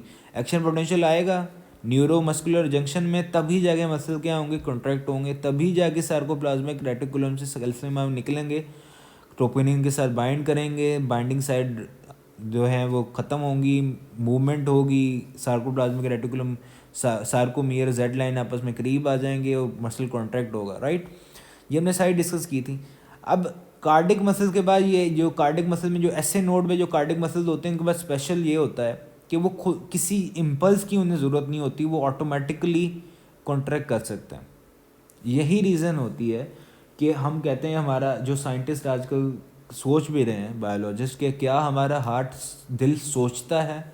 जो हम अल्फाज यूज़ करते हैं कि यार मेरा दिल ये काम करने को कर रहा है, तो क्या ये स्टेटमेंट बायोलॉजिकली या साइंटिफिकली करेक्ट है? क्योंकि अगर हमारे हार्ट का अपना एक नर्वस सिस्टम है, मीनिंग टू से हमारा ब्रेन क्या है, एक नर्वस सिस्टम है ना, 8 बिलियन न्यूरॉन्स हैं वो, हमारा नर्वस सिस्टम ही है ब्रेन का, हाईली क्लस्टर। हमारे हार्ट का भी अगर अपना नर्वस सिस्टम है, meaning to say it has the ability to think, ठीक है? तो सोच सकता है बंदा, इसके बारे में सोच सकता है, बट बिकॉज ऑफ दिस कि जो ऐसे नोड पे जो कार्डिक मसल्स होते हैं वो खुद ब खुद ही कॉन्ट्रैक्ट हो जाते हैं, उनको स्टिमुलस की ज़रूरत नहीं होती, इसलिए हम कहते हैं कि हार्ट हमारे पास क्या है, मायोजेनिक, और इसी वजह से इसको space maker of the heart भी कहते हैं, क्योंकि यहीं से हमारे पास कॉन्ट्रैक्शन जो है वो स्प्रेड होती है। अगर ये ऐसे नोड जो है वो ज़्यादा रैपिडली कॉन्ट्रैक्ट हो तो बाकी पूरा हार्ट जो है वो रैपिडली कॉन्ट्रैक्ट होता है, हार्ट रेट इंक्रीज हो जाता है। यहीं ऐसे नोड जो है वो उसकी कॉन्ट्रैक्शन को कंट्रोल कर रहे हैं, अपनी स्ट्रेंथ को कंट्रोल कर रहे हैं, तो बाकी भी कंट्रोल कर लेते हैं। मायोजेनिक नहीं नेचर, हार्ट का अपना और अपना ओन इंट्रिंसिक कंडक्टिंग सिस्टम है, ठीक है? अच्छा, जो ऑटोनोमिक नर्व्स हैं वो भी हमने डिस्कस कर तो चुके हैं, जैसे कि पैरासिम्पैथेटिक या सिंपैथेटिक नर्वस सिस्टम से जो नर्व्स आ रही होती हैं, सिंपैथेटिक नर्वस सिस्टम की जो नर्व्स हैं, जो फाइट और फ्लाइट रिस्पॉन्स में उन्होंने रिस्पॉन्स करना है, वो जो हार्ट रेट को उन्होंने इंक्रीज़ करना है, वो सिर्फ हार्ट के रेट को, हार्ट की स्ट्रेंथ को जो है वो रेगुलेट कर रहे होते हैं। उनका एज सच कोई रोल नहीं होता कि वो हार्ट रेट को कंट्रोल करें या हार्ट की कंडक्शन में इन्वॉल्व करें, वो हार्ट की स्ट्रेंथ को, हार्ट बीट को कंट्रोल कर रहे होते हैं, ठीक है? यहाँ पे हमारे पास ऐसे नोड आ गए थे, ए बी नोड आ गए थे, बाकी कोई बात लेट मी चेक अगर कोई रह गई है। अच्छा, यहाँ पे परकिंजी फाइबर्स के बारे में एक जो इम्पोर्टेंट बात जो फेडल की बुक में लिखी हुई है, वो फेडल की बुक में लिखी हुई है कि Purkinje fibres are inferior terminal branches of bundle branches are called Purkinje fibres, they are large cardiac muscle cells. अच्छा, ये जो बात लिखी हुई है ना परकिंजी फाइबर्स के बारे में, I think it's in federal book. परकिंजी fibres के जो कार्डिक सेल्स होते हैं वो क्या होते हैं, लार्ज डायमीटर होता है उनका, लार्ज डायमीटर होता है, तो बात उसकी लिखी हुई है, जिसका मतलब है लार्ज डायमीटर, इसका मतलब वो क्विकली नर्व इम्पल्स को कंडक्ट करेंगे। दूसरी इंपॉर्टेंट बात जो लिखी हुई है, बच्चे जो इसमें कंफ्यूज हो सकते हैं, वो ये है कि उनके पास फीवर मायोफिब्रिल्स होते हैं। मायोफिब्रिल्स जो हैं परकिंजी फाइबर वाले कार्डिक मसल के पास कम होते हैं। ये इसका क्या मतलब है? बेसिकली मायोफिब्रिल क्या है, हमारे पास स्ट्रक्चरल यूनिट है मसल सेल के, हमने डिस्कस किया था स्केलेटल स्पोर्ट एंड मूवमेंट में, मायोफिब्रिल्स। अगर तो एक परकिंजी फाइबर्स के जो कार्डिक मसल्स हैं उसके पास कम लेस मायोफिब्रिल्स हैं, इसका मतलब है जो कंट्रैक्शन जब होती है, फॉर एग्जांपल मायोफिब्रिल ने कंट्रैक्शन करवानी होती है ना, कंट्रैक्शन होगी, कंट्रैक्शन में वर्क लगेगा, एनर्जी लगेगी, टाइम लगेगा। अगर कम मायोफिब्रिल है, कम कंट्रैक्शन होगी, कम वर्क लगेगा, कम एनर्जी लगेगी, कम टाइम लगेगा, मतलब कि जो कंडक्शन है, जो नर्व इम्पल्स है, वो फास्टर ट्रैवल करेगी। इन सिंपल वर्ड मतलब कि अगर ये मैं कह दूं, जो परकिंजी फाइबर्स हैं वो स्पेशलाइज्ड होते हैं कंडक्शन के लिए, नहीं होते, वो लेस स्पेशलाइज्ड होते हैं कंट्रैक्शन के लिए, लेकिन मोर स्पेशलाइज्ड होते हैं कंडक्शन ऑफ सिग्नल के लिए। तो ये बात सही होगी, क्यों? क्योंकि वही बुक कहती है हमारे पास कि जो परकिंजी फाइबर्स के बाद मायोकार्डिक मसल्स होते हैं उनके पास फीवर या कम या लेस मायोफिब्रिल्स होते हैं। मायोफिब्रिल्स कम मतलब कि कंट्रैक्शन कम, टाइम कम, मतलब कि कंट्रैक्शन कम होगी तो सिग्नल को ट्रांसमिट तो वो ज़्यादा करेगा ना, वही एनर्जी जो उसने कंट्रैक्शन में लगानी थी वो अब सिग्नल की ट्रांसमिशन में लगाएगा। इसलिए जो ये स्टेटमेंट है वो सही है। आगे इलेक्ट्रोकार्डियोग्राफ हमारे पास आ जाता है। इलेक्ट्रोकार्डियोग्राफ में हमने बात की थी पी वेव की, जो पी वेव थी डिपोलराइजेशन ऑफ द एट्रिया को रिप्रेजेंट करती थी। फिर हमारे पास क्यू आर एस वेव जो थी हमारे पास डिपोलराइजेशन ऑफ वेंट्रिकल को रिप्रेजेंट करती थी, और टी वेव हमारे पास रीपोलराइजेशन को रिप्रेजेंट करती थी। इसमें जो एस टी वाला रीजन है, एस टी वाला, let me just open it again. किधर गया, कार्डियोग्राफ, यस। इसमें जो हमारे पास एस टी वाला रीजन है, ये वाला, ये एस टी वाला रीजन रिप्रेजेंट करता है time between depolarisation and repolarisation, time between repolarisation and depolarisation. जबकि क्यू से अगर स्टार्ट करें, क्यू से लेकर टी तक का रीजन, क्यू से लेकर टी तक का रीजन, ये रिप्रेजेंट करता है कंप्लीट डीपोलराइजेशन और रीपोलराइजेशन के टाइम को। S T interval is the time between depolarisation and repolarisation, but the Q T interval is the complete depolarisation and repolarisation time. ठीक है। अच्छा, यहाँ पे जो इंपॉर्टेंट बात लिखी हुई है, जो पीटीपी में लिखी हुई है कि P wave occur prior to atria actually contract, इसकी क्या मतलब है, इसका क्या मतलब है, ये प्रायर का क्या मतलब है? अच्छा, इसके लिए समझाने के लिए मैं कहता हूँ, एग्जांपल दे देता हूँ साउंड की और लाइट की। Light travel faster than sound, right. आप एक बारिश जब होती है, जब बिजली कड़कती है, बिजली पहले देखते हो, उसकी थंडर की आवाज़ बाद में सुनाई देती है। Sound, light travel faster than sound. यही कॉन्सेप्ट हमारे पास आप लगाओ यहाँ पे कार्डिक साइकिल में। हमारे पास जो इलेक्ट्रिक इम्पल्स है वो ज़्यादा स्पीड से ट्रैवल करती है। इलेक्ट्रिक इम्पल्स हमारे पास ज़्यादा स्पीड से ट्रैवल करेगी, मतलब कि हमारे पास एट्रिया को कंट्रैक्ट होने में कितना टाइम लगा था, अभी हमने डिस्कस किया था 0.1 सेकेंड चाहिए एट्रिया को कंट्रैक्ट होने में। एट्रियल सिस्टोल होने में कितना टाइम चाहिए, 0.1 सेकेंड। जबकि एस ए नोड से ए वी नोड जो इम्पल्स है वो कितने टाइम में पहुंच जाती है, 0.04 सेकेंड में।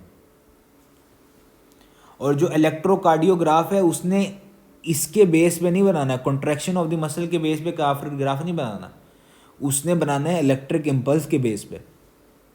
मतलब कि जो जैसे ही 0.4 के बाद यहाँ पे पी वेव आ जाएगी, लेकिन मसल को कंट्रैक्ट होने के लिए तो ज़्यादा टाइम चाहिए। उसने यही लिखा है कि यहाँ पे ग्राफ पहले बन जाएगी क्योंकि नर्व इम्पल्स ज़्यादा स्पीड से ट्रैवल करता है, लेकिन जब ये ग्राफ बन जाएगी, वेव आ जाएगी, उस टाइम तक एट्रिया मुकम्मली या कंप्लीटली कॉन्ट्रैक्ट नहीं किए होंगे। यही वर्ड उसने लिखा हुआ है, प्रायर टू एट्रियल कॉन्ट्रैक्शन। और यहाँ पे हमारे पास इलेक्ट्रोकार्डियोग्राफ में हमें पता लगता है कि हार्ट, ये देखो ना, एक साइकिल और दूसरे साइकिल के दरम्यान में थोड़ा सा टाइम आ रहा है। ये टाइम कितना है हमारे पास, 0.1 से लेकर 0.3 सेकेंड का टाइम होता है जहाँ पे हार्ट रेस्ट करता है थोड़ा सा। आगे चलते हैं। आगे चलने से पहले जो एक और इम्पॉर्टेंट बात थी जो रह गई थी, कार्डिक इम्पल्स ऑर्गेनाइजेशन के बारे में हमने बात की थी कि नर्वस सिस्टम जो है, अभी हमने पीछे बात हम करके आए हैं, पीछे ही चलते हैं, बल्कि हमारा जो हार्ट है वो मायोजेनिक है ना, कार्डिक मसल्स मायोजेनिक है, हार्ट का अपना नर्वस सिस्टम है। ये मायोजेनिक हार्ट हमारे पास वर्टिब्रेट्स में और मोलस्का में है, मोलस्क्स में और वर्टिब्रेट्स में। जबकि बाकी जो एनिमल्स हैं उनमें नर्वस सिस्टम, जो उसमें जो हार्ट वाला सिस्टम है वो नर्वस सिस्टम से रेगुलेट होता है, वो मायोजेनिक नहीं है। मतलब कि एनालिड्स, आर्थ्रोपोड्स, इनमें जो हार्ट है वो क्या है, न्यूरोजेनिक हार्ट है वहाँ पे, वो मायोजेनिक हार्ट नहीं है। अगर एमसीक्यूज आ जाए दी आर्थ्रोपोड्स हैव न्यूरोजेनिक हार्ट और मायोजेनिक हार्ट, तो न्यूरोजेनिक हार्ट मतलब कि वो उनका हार्ट इतना डेवलप नहीं है, उसके पास ऐसे नोड, एवी नोड नहीं डेवलप्ड। तो उनका जो आर्थ्रोपोड में जो हार्ट होता है वो कौन रेगुलेट कर रहा होता है, वो नर्वस सिस्टम जो है वो उसको रेगुलेट करता है, उसकी कंडक्शन को।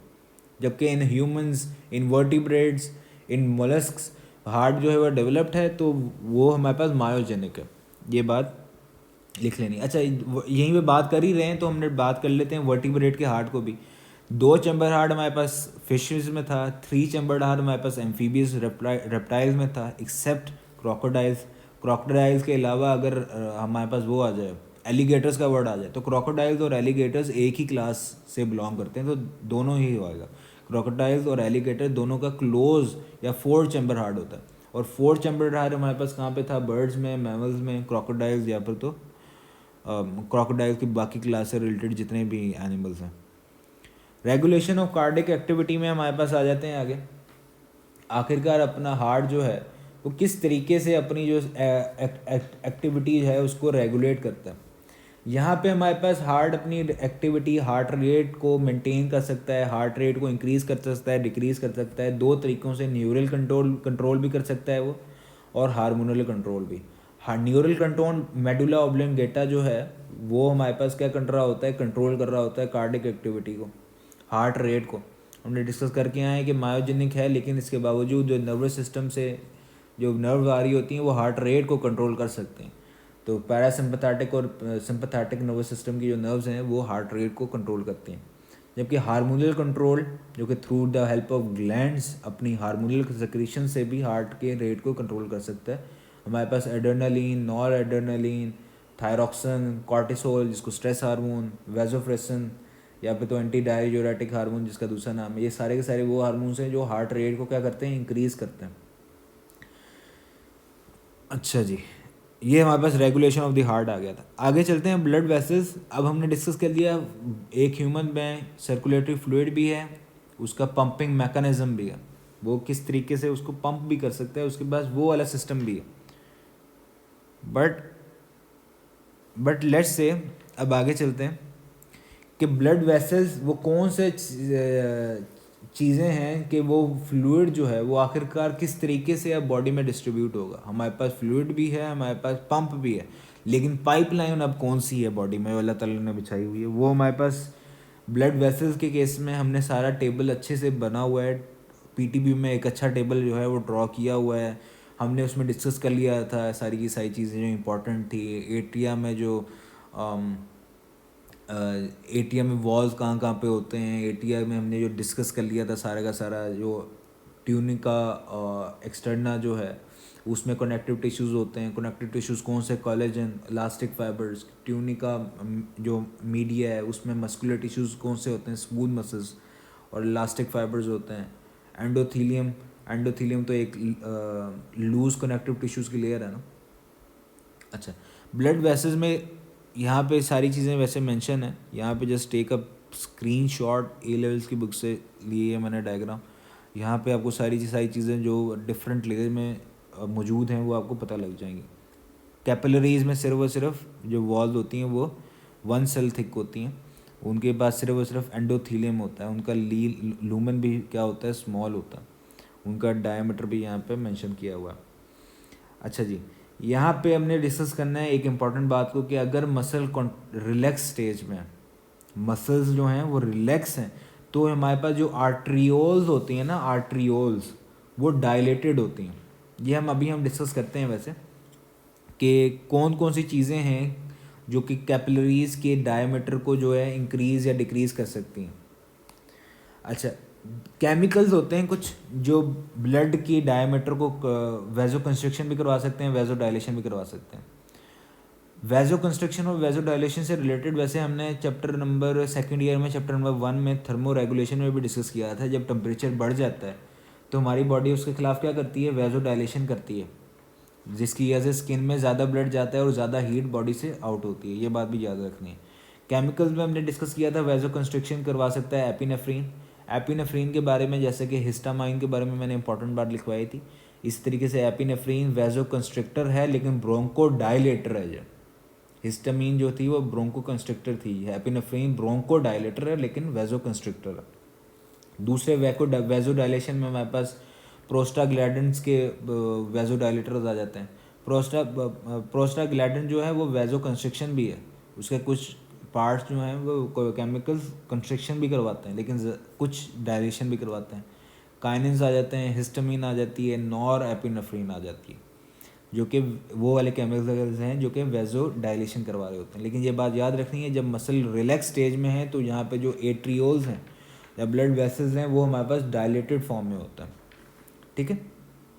अच्छा, कैपिलरीज़ की बात कर रहे हैं। कैपिलरीज़ में जाहिर सी बात है हमने डिस्कस किया था, कैपिलरीज़ में अब एक्सचेंज ऑफ मटेरियल में क्या होना होता है, अकर होना होता है। एक्सचेंज ऑफ मटेरियल हमारे पास एक्टिव भी हो सकती है, पैसिव भी हो सकती है। एक्टिव में हमारे पास अगर बल्क है, बल्क में हमारे पास एंडो भी हो सकती है, एंडोसाइटोसिस भी, एक्सोसाइटोसिस भी।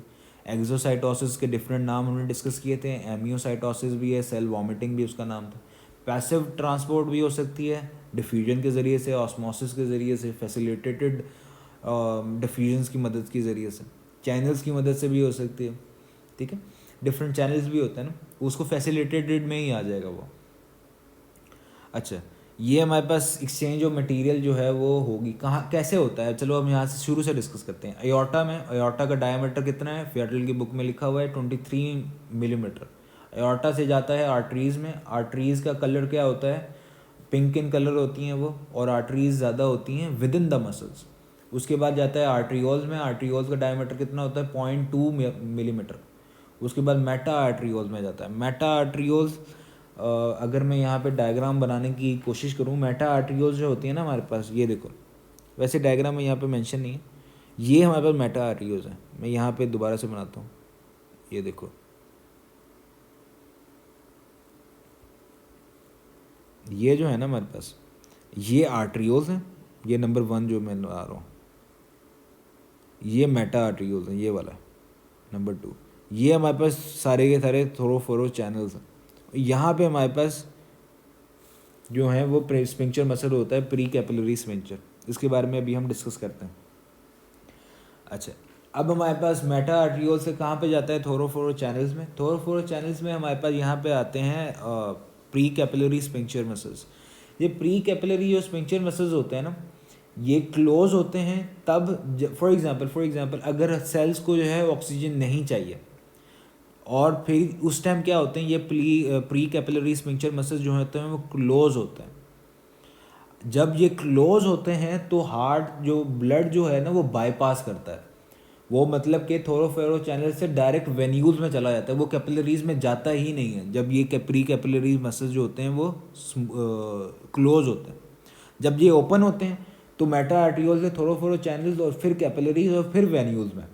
लेकिन अगर ये क्लोज हैं तब ये सीधा जाता है, बाईपास करता है और वेन्यूल्स में जाता है। प्री कैपिलरी स्पिंक्चर्स का ये काम होता है, वो बाईपास में इन्वॉल्व होता है। अगर सेल्स को ऑक्सीजन नहीं चाहिए तो ये क्लोज होगा, ठीक है। अच्छा, ये इसकी ओपनिंग और क्लोजिंग के बारे में हमने वैसे डिस्कस करी, तो हमने फेडल की बुक में इसके बारे में लिखा हुआ है, ठीक है। वेजो मोशंस, आई थिंक जो वर्ड फेडल की बुक में जो वर्ड लिखा हुआ है कि ये जो ओपन होते हैं, क्लोज होते हैं, इसके जो प्रोसेस के बारे में उसने जो लिखा हुआ है, इसको वेजो मोशंस। अच्छा, कैपिलरीज का डायमीटर कितना था, 7 to 9 माइक्रोमीटर, जो कि 1 मिलीमीटर लॉन्ग थी, ये फेडल की बुक में अगेन। थोरोफोरो चैनल में अगर प्री कैपिलरी मसल्स जो स्पिंक्चर मसल्स ओपन है तो जाएगा कैपिलरीज में, कैपिलरी से वेन्यूल्स में। वेन्यूल्स का क्या डायमीटर था, 40 to 50 माइक्रोमीटर। उसके बाद वेन्स में, वेन्स ब्लू इन कलर थी, और वेन्स के बारे में हमने डिस्कस किया था कि वेन्स जिनका डायमीटर 2 मिलीमीटर से बड़ा होता है उसके पास वॉल्स होती हैं। और वॉल्स कौन सी होती हैं, ज़्यादातर वेन्स के पास बायकस्पेड वॉल्स होती हैं। उसके बाद जाएगा वेना कैवा, वेना कैवा से जाएगा डायरेक्टली ये दोबारा से हार्ट में, दोबारा से पल्मोनरी सर्कुलेशन, और फिर दोबारा से सिस्टमैटिक सर्कुलेशन। अच्छा, यहाँ पे वेना कैवा की बात आई गई है। जो हमारे पास होती है ना डाइजेस्टिव वेन, वो एक ही है, हेपेटिक पोर्टल वेन की सिस्टम में आ जाती है। हेपेटिक पोर्टल वेन में जो हेपेटिक पोर्टल वेन की जो वेन्स हैं वो वाहिद वेन्स हैं जो सारी की सारी डाइजेस्टिव सिस्टम में वेन्स मौजूद होती हैं।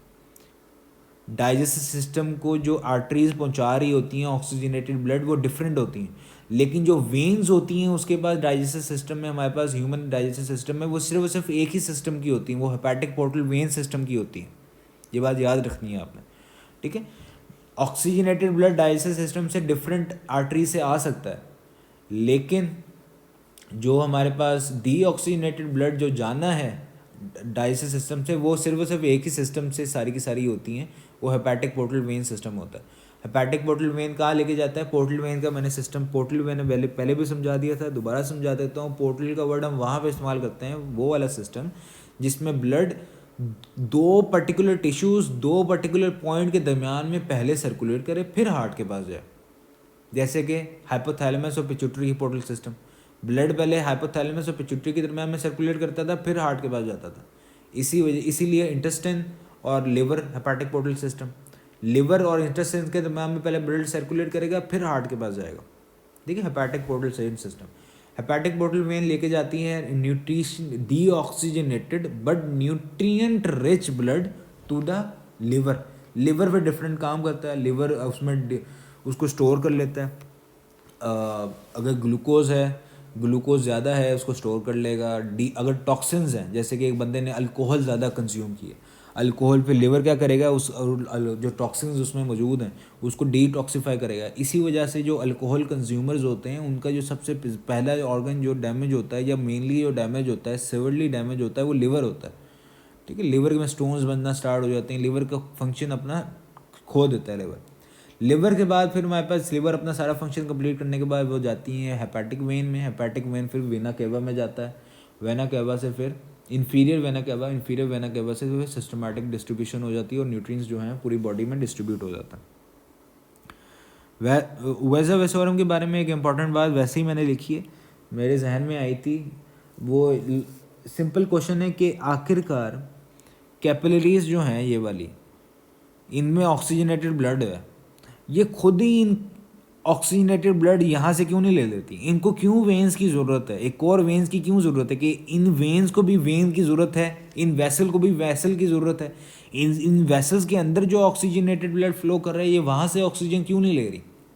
इसकी रीज़न ये होती है, ये जो वैसा वेसोरम है ना, ये सिर्फ लार्ज ब्लड वेसल्स के लिए, ठीक है, ये लार्ज ब्लड वेसल्स की हैं, जो बड़ी ब्लड वेसल्स होती हैं उनके लिए वैसा वेसोरम। जो छोटी ब्लड वेसल्स है वो इस तरह ही करती हैं, छोटी ब्लड वेसल्स में जो ऑक्सीजनेटेड ब्लड कैरी कर रहा होता है वो वहीं से अपनी ऑक्सीजन की सप्लाई को पूरा करते हैं।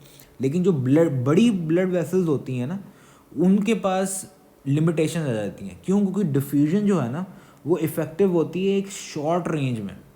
तो जो बड़ी ब्लड वेसल्स होती हैं उनमें ये ऑक्सीजन की डिफ्यूजन पॉसिबल नहीं होती या इफेक्टिव नहीं होती, जिसकी वजह से उन्हें ब्लड वेसल्स की ज़रूरत होती है, वैसा वेसोरम। और वैसा वेसल ये वेसल ऑफ वेसल ये के पास कहाँ से ब्लड आता है, ऑक्सीजनेटेड ब्लड आता है, वो तो ईजी है। ये छोटी ब्लड वेसल्स होती हैं, ये अपने अंदर जो ऑक्सीजनेटेड ब्लड होता है वहीं से ब्लड ऑक्सीजन अपने आप को सप्लाई कर लेती हैं। Next we are moving toward the cell के बारे में, कुछ ऑर्गेनेल्स के बारे में हमने डिस्कस किया था। First of all we are going to discuss about the difference between the prokaryote and eukaryote. ये टेबल हमारे पास ए लेवल्स की बुक में डिफरेंट मौजूद था। जस्ट टेक अ स्क्रीनशॉट, आप इसको सारे के सारे डिस्कस कर लेना। ये हमने सारी की सारी डिस्कस वैसे की भी हुई हैं।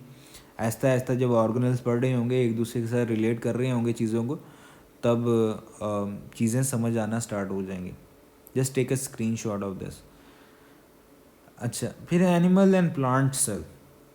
एनिमल और प्लांट सेल में मैं डिफरेंस बोलता जाता हूँ, हमने डिस्कस किए भी हुए हैं। एनिमल में सेल वॉल नहीं है, प्लांट में सेल वॉल है।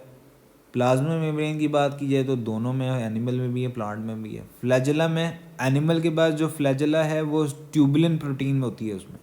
प्लांट में ज़्यादातर फ्लैजेला नहीं होता, लेकिन स्पर्मेटोजोआ में या ब्रायोफाइट्स में फ्लैजेला होता है, ठीक है। एक्सेप्ट फ्लैजेला प्लांट सेल में पाया जाता है, ज़्यादातर में नहीं होता, लेकिन स्पर्मेटोजोआ या ब्रायोफाइट्स में होता है। न्यूक्लियस की दोनों के पास होती हैं, एनिमल में होता है लेकिन सेंट्रल, प्लांट्स में होता है पेरिफेरल। उसके बाद मेम्ब्रेनस ऑर्गेनल्स की बात की जाए तो दोनों में होते हैं। राइबोसोम्स की बात की जाए तो एनिमल्स में भी दोनों का साइज़ जो है सेम होता है, ATS। प्लास्टिस की बात की जाए तो एनिमल्स में डिफरेंट एब्सेंट होते हैं, प्लांट में अवेलेबल होते हैं। ग्लाइऑक्सियोम्स की बात की जाए, प्लांट एनिमल सेल में एब्सेंट होते हैं, प्लांट सेल में भी कहाँ पे, सीडलिंग्स में, जो सीड्स होते हैं वहाँ पे ग्लाइऑक्सियोम मौजूद होते हैं। पैरोक्सियोम्स एनिमल में भी प्रेजेंट हैं, प्लांट में भी प्रेजेंट हैं। साइटोस्केलेटन्स हमारे पास एनिमल में प्रेजेंट होते हैं, प्लांट में भी प्रेजेंट होते हैं।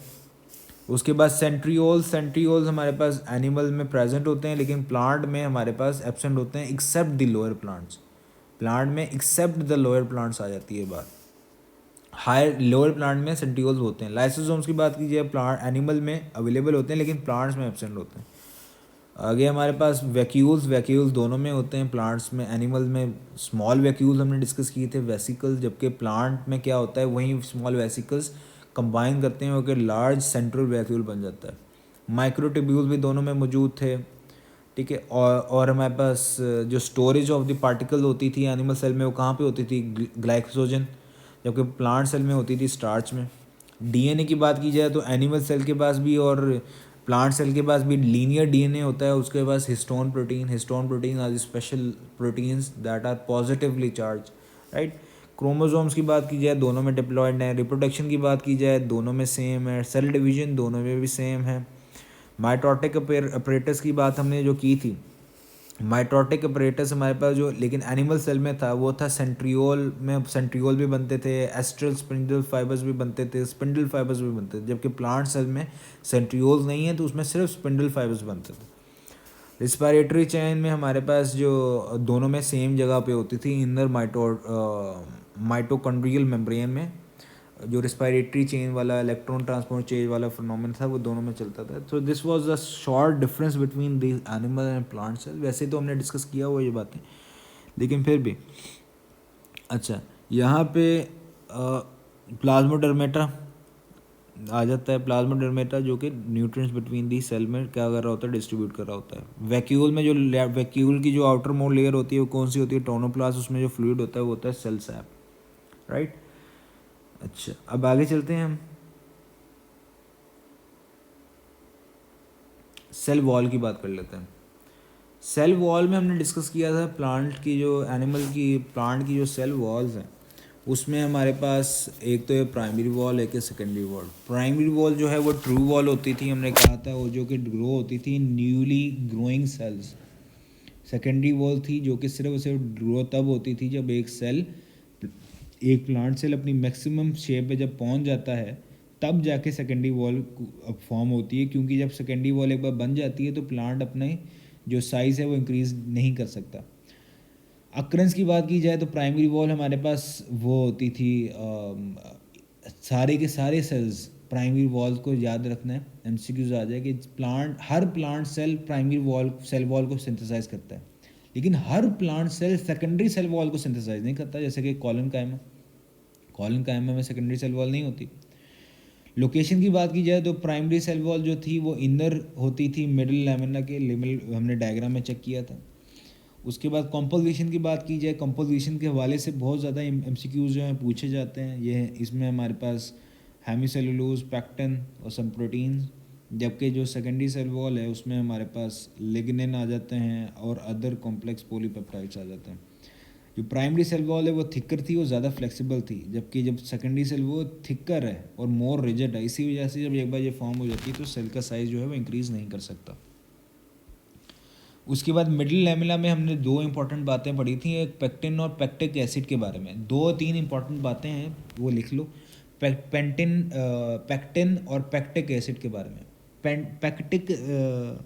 पेक्टिन जो है ना वो पॉलीमर है गैलेक्टोरोनिक एसिड का, और पेक्टिक एसिड हमारे पास वो भी पॉलीमर है गैलेक्टोरोनिक एसिड का। दोनों में ये सिमिलैरिटी है, लेकिन जो पेक्टिन है ना वो 200 गैलेक्टोरोनिक एसिड का मॉलिक्यूल का पॉलीमर है, जबकि पेक्टिक एसिड 100 गैलेक्ट्रॉनिक एसिड के पॉलीमर का मॉलिक्यूल का पॉलीमर है। और उसके साथ पेक्टिक एसिड में मैग्नीशियम आयंस भी आ जाते हैं, पेक्टिन में नहीं आते मैग्नीशियम आयंस। और दूसरी इंपॉर्टेंट बात, पेक्टिन जो है हमारे पास लेस हाइड्रोफिलिक होता है, मतलब कि ज़्यादा ये सॉल्युबल होता है हॉट वाटर में। पेक्टिक एसिड वेरी हाइड्रोफिलिक होता है ये, और इनसॉल्युबल जेल होती है ये, ठीक है। ये जो इंपॉर्टेंट बातें पेक्टिन और पेक्टिक एसिड के बारे में जो कि पता होनी चाहिए था। Let's move on.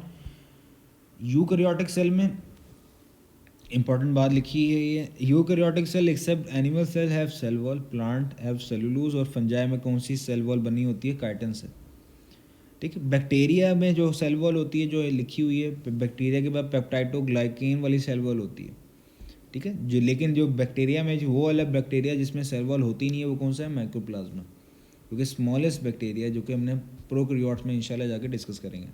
आगे डिस्कस करते हैं सेल मेम्ब्रेन के बारे में। सेल मेम्ब्रेन के बारे में मेम्ब्रेन को डिस्कस करने से पहले ये थोड़े से ऑर्गेनल्स हैं, इसके बारे में पता होना चाहिए कि कौन से ऑर्गेनल्स हैं जो सिंगल मेम्ब्रेनस हैं, कौन से डबल मेम्ब्रेनस, कौन से वो हैं जिनकी कोई मेम्ब्रेन नहीं है। हमारे पास सिंगल मेम्ब्रेनस में वैक्यूल्स आ जाते हैं, lysozyme, Golgi apparatus, endoplasmic reticulum. Double membranous में न्यूक्लियस, जो कि बायोट हाइपोथेसिस में सबसे पहला स्ट्रक्चर बनता था न्यूक्लियस का, राइट। एंडोसिम्बायोट हाइपोथेसिस नहीं, सेल इन्वेजिनेशन थ्योरी में सबसे पहली जो मेम्ब्रेन बनती थी वो कौन सी थी? वो न्यूक्लियर मेम्ब्रेन थी, याद करो एवोल्यूशन में जाके। उसके बाद माइटोकॉन्ड्रिया और प्लास्टिड्स, ये दोनों तो थे हमारे पास, सिम्बायोंट ओरिजिन था इनका according to the endosymbiont hypothesis. Non membranous में आ जाते हैं राइबोसोम, साइटोस्केलेटन और सेंट्रियोल्स। सेल मेम्ब्रेन में आगे चल रहे हैं। सेल मेम्ब्रेन में जो बाकी सारी चीज़ें तो हमने पढ़ ली थी, उनका स्ट्रक्चर क्या था। फंक्शंस में कुछ डिस्कस कर लेते हैं। सेल मेम्ब्रेन के आखिरकार जो ट्रांसपोर्ट है वो किस तरह से हो सकती है, हमने डिस्कस किया था। दो तरीक़ों से होती है, पैसिव होती है या एक्टिव होती है। एक्टिव में एनर्जी लगेगी, पैसिव में एनर्जी नहीं लगेगी। पैसिव दो तरह की होती है, डिफ्यूजन भी होती है, एक ऑस्मोसिस भी होती है। डिफ्यूजन होती है वाटर मूवमेंट होती है वाटर के अलावा किसी भी चीज़ की। ऑस्मोसिस में वाटर के लिए वो स्पेशल है। डिफ्यूजन फिर आगे सिंपल भी हो सकती है हमारे पास, फैसिलिटेटेड भी हो सकती है। फैसिलिटेटेड में कैरियर प्रोटीन्स आ जाएंगे। अब फैसिलिटेटेड हमारे पास ऑफ कोर्स वो कैरियर प्रोटीन चैनल की फॉर्म में है या कैरियर है, वो खुद कैरियर मेडिएटेड है या वो चैनल है, ये तो डिपेंड करता है। वो फैसिलिटेटेड डिफ्यूजन की टाइप आ जाएगी। एक्टिव प्रोसेसेस में हमारे पास एक्टिव दो तरह की थी, ये हमने वैसे आज सेशन में इसको डिस्कस भी किया था। एक्टिव ट्रांसपोर्ट और बल्क ट्रांसपोर्ट, ठीक है। ये हमारे पास वेसिकुलर ट्रांसपोर्ट का दूसरा नाम हमारे पास बल्क ट्रांसपोर्ट है। और एक्टिव ट्रांसपोर्ट में हमारे पास जो दो टाइप्स आ जाती हैं, वो आती है एक्टिव प्राइमरी और एक्टिव सेकेंडरी। हमने इसको डिस्कस किया था आज सेशन में एमसीक्यूज में, कि प्राइमरी एक्टिव ट्रांसपोर्ट जो कि एनर्जी डायरेक्टली लेती है एटीपी से, जबकि सेकेंडरी एक्टिव ट्रांसपोर्ट जो कि एनर्जी डायरेक्टली एटीपी से नहीं लेती, जब बल्कि मूवमेंट ऑफ अनदर सब्सटेंस से एटीपी हासिल करती है। डायरेक्टली एटीपी से वो एनर्जी नहीं लेती, ठीक है। अब ये जो आपके सिलेबस में नहीं है, इसलिए इसको करने की भी ज़रूरत नहीं है, बस इतना ही बहुत है। अच्छा, बल्क ट्रांसपोर्ट में हमारे पास एक्सोसाइटोसिस और एंडोसाइटोसिस आ जाती है। अब एंडोसाइटोसिस हमारे पास मज़ीद टाइप्स की आती है। एक्सो में तो ऑफकोर्स नाम से पता लग रहा है, एक्सो सेल से बाहर, एंडो सेल के अंदर। बल्क ट्रांसपोर्ट में एंडोसाइटोसिस फैगोसाइटोसिस हो सकती है, मतलब कि सॉलिड मटेरियल सेल के अंदर है। पिनोसाइटोसिस वाटर या फ्लूइड कोई सेल के अंदर है। यस, रिसेप्टर मीडिएटेड एंडोसाइटोसिस, इसमें रिसेप्टर रिक्वायर हो, ये भी आपके सिलेबस में रिक्वायर्ड नहीं है, इसको नहीं करना चाहिए। इस सिलेबस में चीज़ें नहीं है, उसमें हम ज़्यादा नहीं पढ़ते। अच्छा, main component of the cell membrane कौन कौन से हमने डिस्कस किया था। फॉस्फोलिपिड्स हैं जो कि बायलेयर को फॉर्म करते हैं। प्रोटीन्स में जो कि हमारे पास डिफरेंट प्रोटीन्स हैं, एंटीजन्स आ गए थे, हमारे रिस्पायरेटरी रिसेप्टर मॉलिक्यूल्स आ गए थे, channel proteins, carrier proteins, enzymes. Enzyme भी हमने डिस्कस कर लिया था ना, साइक्लिक एएमपी का एग्जांपल। साइक्लिक एएमपी की हमने केमिकल कोऑर्डिनेशन में भी डिस्कस किया था कि वो किस तरीके से प्राइमरी रिसेप्टर मैसेंजर का क्या रोल है, सेकेंडरी मैसेंजर क्या है। प्राइमरी या सेकेंडरी मैसेंजर हमारे पास कहाँ पे इन्वॉल्व होते थे, जो प्रोटीनियस हार्मोन्स थे उसके लिए, क्योंकि प्रोटीन हार्मोन्स सेल मेम्ब्रेन को क्रॉस नहीं कर सकते थे, याद करो वहाँ पे। अब वहाँ पे क्रॉस नहीं कर सकते थे, स्टीरॉयड हार्मोन तो क्रॉस कर जाते थे, लेकिन वो प्रोटीन हार्मोन्स क्या करते थे, रिसेप्टर ऑफ द सेल के साथ आके अटैच होते थे, जिसकी वजह से वो एक एक्टिवेट करते थे सेकेंडरी मैसेंजर को। सेकेंडरी मैसेंजर एक कैस्केड, एक सीरीज ऑफ रिएक्शन को सेल में सिंथेसाइज करता था, स्टार्ट करता था, जिसके नतीजे में हमारे पास जो प्रोडक्ट होता था वो निकलता था। उसमें हमने एग्जांपल पढ़ी थी साइक्लिक एएमपीज़ की। साइक्लिक एएमपी की वहाँ पे भी मैंने बताई थी आज सेशन में कि साइक्लिक एएमपी का वर्ड जो है वो फेडरल में चैप्टर नंबर 2 में सेल में लिखा हुआ है। प्रोटीन्स में आ जाती हैं, उसके बाद कोलेस्ट्रॉल आ जाता है। कोलेस्ट्रॉल के बारे में बात याद रखनी है कि बैक्टीरियल और जो यूकैरियोटिक सेल मेम्ब्रेन में जो डिफरेंस है, जो कि प्रोकैरियोट वाले चैप्टर में लिखा हुआ है कि यूकैरियोट में जो कोलेस्ट्रॉल जो है सेल मेम्ब्रेन में पाया जाता है, जबकि प्रोकैरियोटिक सेल मेम्ब्रेन में कोलेस्ट्रॉल जो है वो नहीं पाया जाता। और इसके अलावा कार्बोहाइड्रेट्स भी आ जाते हैं, जैसे कि ग्लाइकोप्रोटीन्स, ग्लाइकोलिपिड्स। कार्बोहाइड्रेट्स तो नहीं, हमारे पास कॉन्जुगेटेड मॉलिक्यूल्स। आगे सेल मेम्ब्रेन की ही सेल मेम्ब्रेन अपनी फ्लूइडिटी या फिर तो उसकी रेगुलेशन किस तरह से करता है, ये हमारे पास लिखी हुई है बातें, सेकेंड ईयर में चैप्टर नंबर 1 में लिखी हुई हैं। टेम्परेचर, हायर टेम्परेचर होगा तो फिर फ्लूइडिटी सेल मेम्ब्रेन की ज़्यादा हो जाएगी, और लोअर टेम्परेचर में फ्लूइडिटी से उसकी डिक्रीज़ कर जाती है। ये बात लिखी हुई है थर्मोजेनेसिस में, इन प्लांट्स में लिखी हुई है बात कि प्लांट डिफरेंट कंडीशन में किस तरीके से अपनी जो सेल को जो है मेंटेन रखता है। ये वहाँ पे जाके एक बार ज़रूर जो है रिवीट कर लेना आप। कोलेस्ट्रॉल भी किस तरह से करता है? कोलेस्ट्रॉल एक्सेसिव फ्लूइडिटी को प्रिवेंट करता है हाई टेम्परेचर पे क्योंकि फ्लूइडिटी ने इंक्रीज़ कर जाना होता है, तो ये मेंटेन रखता है उस फ्लूइडिटी के लेवल को। और रिजिडिटी को लोअर टेम्परेचर पे कि लो टेम्परेचर पे फ्लूइडिटी जो है कम हुई जा रही है, तो ये ना हो कि वो सॉलिड ही बन जाए और रिजिड ही हो जाए, जिसकी वजह से वो बाद में जा ही ना सके। ये हमने फैटी में भी लिखी हुई है। सैचुरेटेड और अनसैचुरेटेड फैटी एसिड जो हैं, more unsaturated fatty acid increase fluidity और more saturated fatty acid decrease fluidity. ये बात तो हमने डिस्कस कर ली। आगे हम डिस्कस कर लेते हैं एंडोप्लाज्मिक रेटिकुलम और गोल्जी ऑपरेटस के बारे में। एंडोप्लाज्मिक रेटिकुलम के बारे में और गोल्जी ऑपरेटस के बारे में जो इंपॉर्टेंट बातें हैं वो यही हैं कि एंडोप्लाज्मिक रेटिकुलम के बारे में ना एंडोप्लाज्मिक रेटिकुलम और गोल्जी ऑपरेटस आपस में कनेक्टेड होते हैं। एक बात याद रखनी है आपने, राइबोसोम्स और rough endoplasmic reticulum. Rough endoplasmic reticulum में जो प्रोटीन सिंथेसाइज होंगी ना वो सेल से बाहर होंगी, उसने सेल से बाहर ट्रांसपोर्ट होना होगा। जबकि वो सारी के सारी प्रोटीन जिनको सेल के अंदर यूटिलाइज होना होगा, सेल के अंदर काम आना होगा, सेल के अंदर यूज़ होना होगा, वो राइबोसोम में ही बनेगी। वो वाली रेफ एंडोप्लाज्मिक एमसीक्यूज आ जाए कि रेफ एंडोप्लाज्मिक रेटिकुलम में जो प्रोटीन सिंथेसाइज हो रही हैं वो कहाँ पे जाएंगी। वो ऑप्शन है कि सेल के अंदर यूज़ होंगी या सेल से बाहर एक्सक्रीट आउट होंगी। तो आप ये लिखोगे कि सेल के बाहर एक्सोसाइटोसिस से सेल से बाहर जाएंगी वो, क्योंकि रेफ एंडोप्लाज्मिक रेटिकुलम में जो प्रोटीन सिंथेसिस हो रही होती है वो प्रोटीन्स ने सेल से बाहर एक्सक्रीट होना होता है, क्योंकि ये एंडोप्लाज्मिक रेटिकुलम और गोल्जी ऑपरेटस आपस में एक दूसरे से कनेक्टेड होते हैं। ये endoplasmic reticulum, rough endoplasmic reticulum में प्रोटीन्स बनती हैं, वहीं ट्रांसपोर्ट वेसिकल्स की मदद से rough endoplasmic reticulum bud off करता है। बड ऑफ का वर्ड लिखा हुआ है पीटीपी में। बड ऑफ का मतलब होता है, ये देखो ये मेम्ब्रेन है ना, ये मेम्ब्रेन इस तरह से ऐसे कोई वेसिकल बनता है और ये इस तरह से बड ऑफ कर जाता है, इसको मतलब होता है बड ऑफ करना। और ये यहाँ पे मेम्ब्रेन दोबारा से बन जाती है, इसका मतलब बड ऑफ। ये ट्रांसपोर्ट वेसिकल्स होते हैं, इसके अंदर प्रोटीन्स होती हैं। गोल्जी ऑपरेटस में जाएगी, गोल्जी उसके अंदर मॉडिफाई करेगा, उसको कॉन्जुगेटेड मॉलिक्यूल्स में कन्वर्ट कर देगा और उसको बाद में सेल से बाहर एक्सक्रीट कर जाएगा।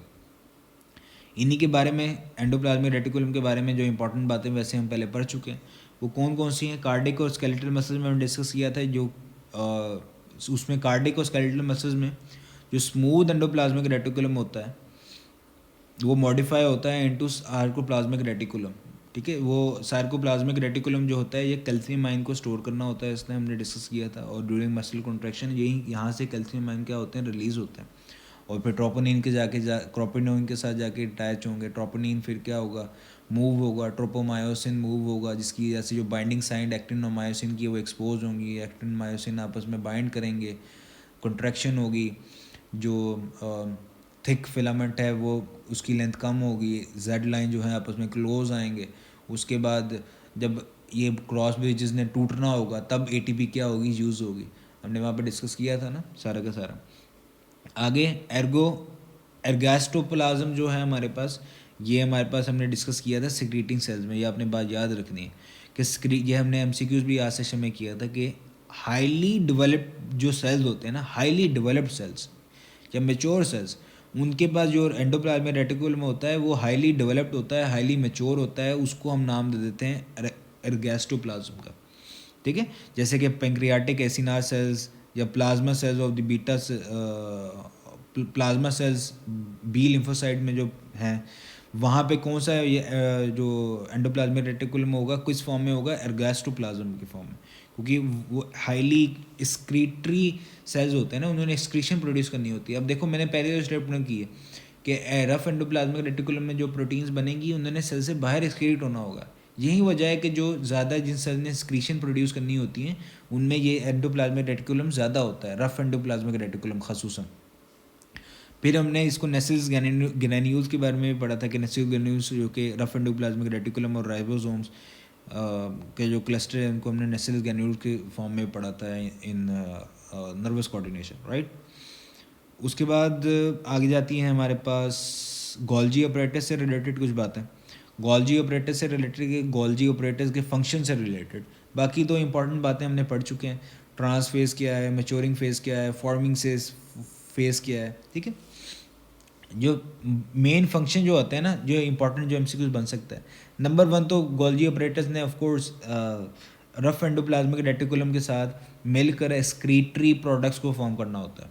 नंबर 2 इसका फंक्शन यही है कि ये कुछ ऑर्गेनल जैसे कि लाइसोसोम्स, पेरोक्सिसोम्स, ग्लाइऑक्सिसोम्स, ये सारे के सारे क्या हैं, गोल्जी ऑपरेटर्स से बनते हैं। Number 2 important, Golgi operators conjugated molecule की फॉर्मेशन में इन्वॉल्व होता है ग्लाइकोलिपिड लिपोप्रोटीन्स, ठीक है। ग्लाइकोलिपिड और जो हमारे पास हैं लिपोप्रोटीन्स, इसके बारे में जो इम्पोर्टेंट बातें हैं जो हमने वैसे तो हमने डिस्कस की हुई हैं वहाँ पे, डिस्कस वैसे करेंगे बायोलॉजिकल मॉलिक्यूल्स में ना, हमने सारी चीज़ें डिस्कस करनी है कि कौन सा जो है लिपोप्रोटीन कौन सा है, और ग्लाइकोप्रोटीन्स में कौन कौन से स्ट्रक्चर्स आ जाते हैं। You just give me 1 minute, मेरे पास यहाँ पे अगर नोट्स में अगर लिखा हो तो मैं बता देता हूँ। Just give me 1 minute, let me check, इसमें ज़रूर होगा। यस यस यस, हाँ जी। हमारे पास जो ग्लाइकोलिपिड्स होते हैं ना, ग्लाइकोलिपिड्स वो मार्कर्स होते हैं प्लांट्स में, ठीक है। मार्कर्स होंगे प्लांट्स में, इसको ग्लाइकोलिपिड ही हमारे पास माइलिन शीट में होते हैं, वाइट मैटर में होते हैं, राइट। ग्लाइकोप्रोटीन्स मार्कर्स होते हैं एनिमल्स में, ग्लाइकोप्रोटीन ही एंटीजन्स बनाते हैं, सेल सेक्रीशंस होती हैं in the form of glycoproteins, ठीक है। और ग्लाइकोप्रोटीन से रिसेप्टर्स होते हैं। इंट्रिंसिक फैक्टर्स या म्यूकस, वो भी क्या होता है, ग्लाइकोप्रोटीन्स। याद करो डाइजेस्टिव सिस्टम में डिस्कस किया था, इंट्रिंसिक फैक्टर्स और ग्लाइकोप्रोटीन। लिपोप्रोटीन्स की बात की जाए, जो हमारे पास पोरिन्स हैं, वो भी हमारे पास क्या थी, या नेचुरल सिल्क जो है, पोरिन्स हैं या नेचुरल सिल्क जो है वो भी लिपोप्रोटीन्स थी। पोरिन्स हमने जो माइटोकॉन्ड्रिया में डिस्कस किए थे, ठीक है, माइटोकॉन्ड्रिया में। उसके बाद माइटोकॉन्ड्रिया में वैसे हमने डिस्कस नहीं किया, अभी हमने डिस्कस करने हैं। माइटोकॉन्ड्रिया में जो छोटे पोर्स होते हैं उसको कहते हैं पोरिन्स। वो पोरिन्स जो होते हैं वो भी लिपोप्रोटीन से मिलकर बने होते हैं। उसके बाद हमारे पास जो लिपोप्रोटीन्स हैं वो प्लाज्मा मेम्ब्रेन कंपोजिशन में भी इन्वॉल्व होते हैं। एंजाइम्स जो होते हैं फॉस्फोलिपिड बायलेयर में, वो भी लिपोप्रोटीन नेचर होते हैं। उसी के साथ साथ जो वायरल इन्वेलप होती है वो भी लिपोप्रोटीन होती है। वायरसेस में, ये सेलुलर लाइफ में हमने डिस्कस करना है ये बात कि लिपोप्रोटीन वायरल इन्वेलप है वो लिपोप्रोटीन इन नेचर होती है। इसी तरीके से जो चैनल होते हैं ना, कैरियर चैनल्स, वो भी लिपोप्रोटीन इन नेचर होते हैं। इसी के साथ काइलोमाइक्रोन्स जो हम डिस्कस कर चुके हैं, काइलोमाइक्रोन्स भी लिपोप्रोटीन इन नेचर होते हैं। फिर हमारे पास कॉन्जुगेटेड मॉलिक्यूल में ना, बायोलॉजिकल मॉलिक्यूल में वैसे हमने एक और कॉन्जुगेटेड मॉलिक्यूल न्यूक्लियोप्रोटीन भी डिस्कस करना है। ये वैसे सारी की सारी बातें हैं, just try to relate thing. मैं आपको बार बार कहता रहता हूँ, चीज़ों को लिंक किया करो। अब लिपोप्रोटीन, ग्लाइकोप्रोटीन्स या ग्लाइकोलिपिड्स, इसके बारे में हम चीज़ें पढ़ चुके हैं। अब सबको रिलेट करो कि कौन कौन सी जो हमने पढ़ी हुई हैं, इन ग्लाइकोलिपिड कौन सी पढ़ी हैं, ग्लाइकोप्रोटीन्स। अब मैंने नोट्स में लिखी हुई चीज़ें तो मुझे सारी की सारी क्या है, आसानी हो रही है, आसानी से मुझे पता लग रहा है, रिवाइज हो रहा है। इसी तरीके से आप भी इस तरह से चीज़ों को नोट्स बनाया करो। नंबर 3 में गोल्जी ऑपरेटर्स में इंपॉर्टेंट बात आ जाता है कि ये प्लांट्स में जो इन साइटोकाइनेसिस, यहीं गोल्जी ऑपरेटर्स जो हैं वो इक्वेटर के अपेयर होते हैं। इक्वेटर होता है वहीं सेल के सेंटर का वर्ड समझ लो यहाँ पे, तो वहाँ पे अपेयर होते हैं, फिर वो फ्यूज़ होते हैं। अब वहीं इन्हीं जो गोल्जी ऑपरेटर्स में मटेरियल्स होते हैं कि वो प्लांट की सेल वॉल को फॉर्म करें। गोल्जी ऑपरेटर्स के बाद जो मटेरियल्स होते हैं कि वो प्लांट की सेल वॉल को फॉर्म कर सकें।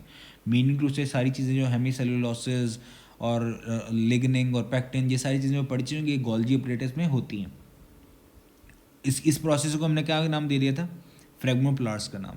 वहीं फ्रेगमोप्लास्ट में सारी की सारी क्योंकि चीज़ें होती हैं, मटेरियल्स होते हैं, तो यहीं फ्रेगमेटोप्लास्ट सेल वॉल को सिंथेसाइज करता है। इसी तरीके से गोल्जी ऑपरेटर में जो एक्रोसोम में जो कि एंजाइम्स होते हैं वो भी कहाँ से बन रहे होते हैं, गोल्जी ऑपरेटर्स में मॉडिफिकेशन होती है। इसी तरीके से विटिलिन जो मेम्ब्रेन है एग की, वो भी कहाँ से बनती है, गोल्जी ऑपरेटर्स बनाते हैं उसे। राइबोसोम्स के बारे में वैसे सारी बातें बता दी हैं मैंने, लेकिन ये हाथ वैसे मैंने राइबोसोम को समझाने के लिए बनाया। राइबोसोम्स के बारे में एक इंपॉर्टेंट बात जो बच्चे कंफ्यूज होते हैं वो ये होते हैं कि यार राइबोसोम के सब यूनिट जो हैं वो बड़े हैं, राइबोसोम के सब यूनिट बड़े हैं, लेकिन राइबोसोम जैसे कि एनिमल में जो राइबोसोम्स होता है वो कौन सा, वो कितना होता है, वो 80S का होता है, लेकिन उसके सब यूनिट जो है वो मिलके उसको बड़ा बना रहे होते हैं राइबोसोम्स को। इसकी रीज़न जो है ना, इसको समझने के लिए जो सिंपल वर्ड है, आप अपने 2 हाथ लो, उन दोनों हाथ को आप साइड वाइड में उसकी सरफेस एरिया चेक करो, उसका साइज़ चेक करो, आपके दोनों हाथ जो होंगे वो बड़े होंगे। लेकिन जब अपनी हाथ को इन दोनों से मिलाओगे और इस तरह से करोगे ना, इस शेप में लेके आओगे, तो आपके दोनों के हाथ जब फ्री थे तब उन दोनों का सरफेस एरिया ज़्यादा था, लेकिन जब आपकी हाथ इस तरह से कॉन्ट्रैक्ट शेप में आ गए, जब आपने हाथ को अब इस तरह से इस शेप में लाए, तो आपके हाथ का जो सरफेस एरिया वो कम हो गया ना। इसी तरीके से होता है राइबोसोम के साथ, कि राइबोसोम के जो सब यूनिट होते हैं वो बड़े होते हैं, लेकिन जब दोनों मिलते हैं तो इस तरीके से मिलते हैं कि वो सरफेस एरिया क्या हो जाता है, कम हो जाता है, साइज़ जो होता है वो कम हो जाता है। ठीक है, होपफुली ये क्लियर है। इसको हम इंशाल्लाह बायोलॉजिकल मॉलिक्यूल में भी राइबोसोम्स को हमने डिस्कस करना। So this super lecture number 6 I think, या 7वां था, I think 6th super lecture था ना। तो बस मज़े करते रहो और तैयारी करते रहो अच्छी, थोड़े से दिन नहीं रह गए हैं, इंशाल्लाह बहुत जल्द आप सब अपने ड्रीम मेडिकल कॉलेज में बैठे होंगे।